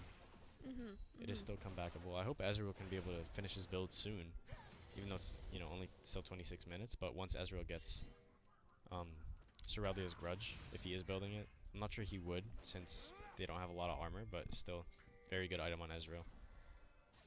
We can only, time will only tell. Looks like, Lily is trying to go in here against the Xin Zhao and the Talia. Yeah, Lily might be looking for a gauge. They're looking for a second Baron here. Yone is not very caught out, but he is separated from their team. Would be a perfect time for ODU to engage right now. We do have Maokai ult, hoping we use it soon. We do see a TP from Victor from the bot side. Yone does end up using ult, and so does our Xin Zhao. And so does Xayah. We do end up going down. Our Ezreal will not be turning this fight around. Yeah, Talia does have to ult away. Unluckily getting on the opposite side of the wall due to Lilia knocking her out of it. And Talia does pop Zhonya's here. I don't think there's any chance she escapes. Yeah, No, unluckily. unfortunately. Ezreal might be able to get a kill here. They do. Yudo's still getting Baron. And then we see Fiora coming up here trying to clean up a bit. Yeah. Gets one of them. Victor gets a kill. Let's see if they can kill Talia here. Or not Talia, Lilia. Unfortunately, it looks like they won't be able to. But that's fine. We did get a kill out of it. But Udel definitely got more value. They got 3 kills and a Baron. Yeah. Their ult usage is definitely just better than ours. Especially because we were saying, Maokai, we assume he had his ult up. Yeah. And didn't use it in that team fight there. But, the thing with a lot of games, like League, where you have like win buttons, like ults, sometimes you just have to engage earlier. Even though it may be hard to find an opening, you still kind of have to just find an opening to go earlier. I'm on the Overwatch team personally. Well, looks like Lilia's gonna go down. Let's cover this first. Oh, looks like they backed off Yeah, a little she bit does back there. off. We do get Fiora ult out. Udel is pushing very deep into tower, but as I was saying, you definitely need to look for an engage faster than the enemy team to be able to get a kill here. If Maokai can engage faster here, we would have been able to get both of them. But our Xin Zhao does end up going down. We do see a Zhonya's or Hourglass from Xayah, and she does ult. She does end up flash E-ing and getting the Talia. She might die to Maokai here. She does not. Rakan is doing a great job protecting her, but she does get shut down to Maokai. Unfortunately, to Maokai. Yeah. Yeah, Maokai does claim the 1,000 gold bounty. And really, I think I saw a triple kill. Might have been a quadra actually from Xayah. No, it was a triple. Victor just killed our Ezreal. Gotcha. Or Yoon just killed our Ezreal, and our Fiora isn't going to be able to defend this. Yeah, and it looks like, we were talking Yeah. about this is a best of 3. It looks like, this Looks is like just going to the be a game. win for Delaware. Yeah, unluckily. Very Yeah. tough game. Udel was able to pull through and gain a lead, even though they were down first. Good game, well played from both sides. Yeah, unfortunate for ODU. They did put up a good fight, though. All right. That was an intense game. Yeah, it was very surprising. I thought we actually had that. We were looking pretty promising. But you know what they say, when you hit rock bottom, there's no place to go but up. So Yeah. this isn't necessarily rock bottom, but still is pretty close. O2 is the best look for us, but it will get better. Definitely. Our league team is practicing almost 3 times a day, or 3 times a week, I believe. So, I believe we do have potential to get a lot better. And, unlucky Mace bracket here, where we did play against UDEL and lose 0-2. Yeah. But let's hope to see some more from ODU next time. And really unfortunate too, because we were talking about how ODU had a lot more momentum in the at least the first half of the game, especially with the first blood from Fiora, and generally just taking more objectives. Like, we did have 2 Drakes while Delaware had 0, but then they managed to get the 2 Infernals. I think that was a big that was a big part in them taking the victory, as well as the 2 Barons. Yeah, that did happen when we, if I remember correctly, when we switched all 3 lanes. But yeah, that was a very unlucky game. ODU can definitely bring it back next time, though. I'm very confident in our league team. And we can only hope, only time will tell what will happen in the next game. I don't think our next game is MAEC. It might be NACE, but I'm not entirely sure about the league that we're in. However, we could definitely bring it back from this. And let's hope to see another ODU win. And, Go Monarchs. Yep, go Monarchs. Shout out to Byron Hinson. Yeah. Yeah, amazing coordinator. Man, if only he gotta play ADC. Yeah, go show him some love on Twitter. Oh yeah. He'll definitely respond to all your DMs, emails, everything. Spam him. Send him a lot. Ask him for money, ask him for a job, everything. Tell him to give us a raise. Yeah. But yeah, thank you all for tuning in for this MAEC League of Legends game. And it was an unfortunate time this time, but we hope to catch you at a better time where our team does end up winning, even steamrolling probably. I do have a lot of confidence in our league team. But any closing remarks? Oh boy, I think we've said a lot of it. Just we hope that ODU can make a comeback in the next game. Really unfortunate too, because like we were saying, we had the advantage early game. It's just league is one of those games where the longer it goes on, it's even if a team has an advantage, it's so easy for someone to make a mistake or anything like that, and just snowball after that. It's very hard to maintain a lead in a game, as what's the word? Ever changing as league. Yeah. But yeah, thank you all for tuning in. I have been Joka Joey. Yep, I've been Allie Metzger. And we hope to see you all later.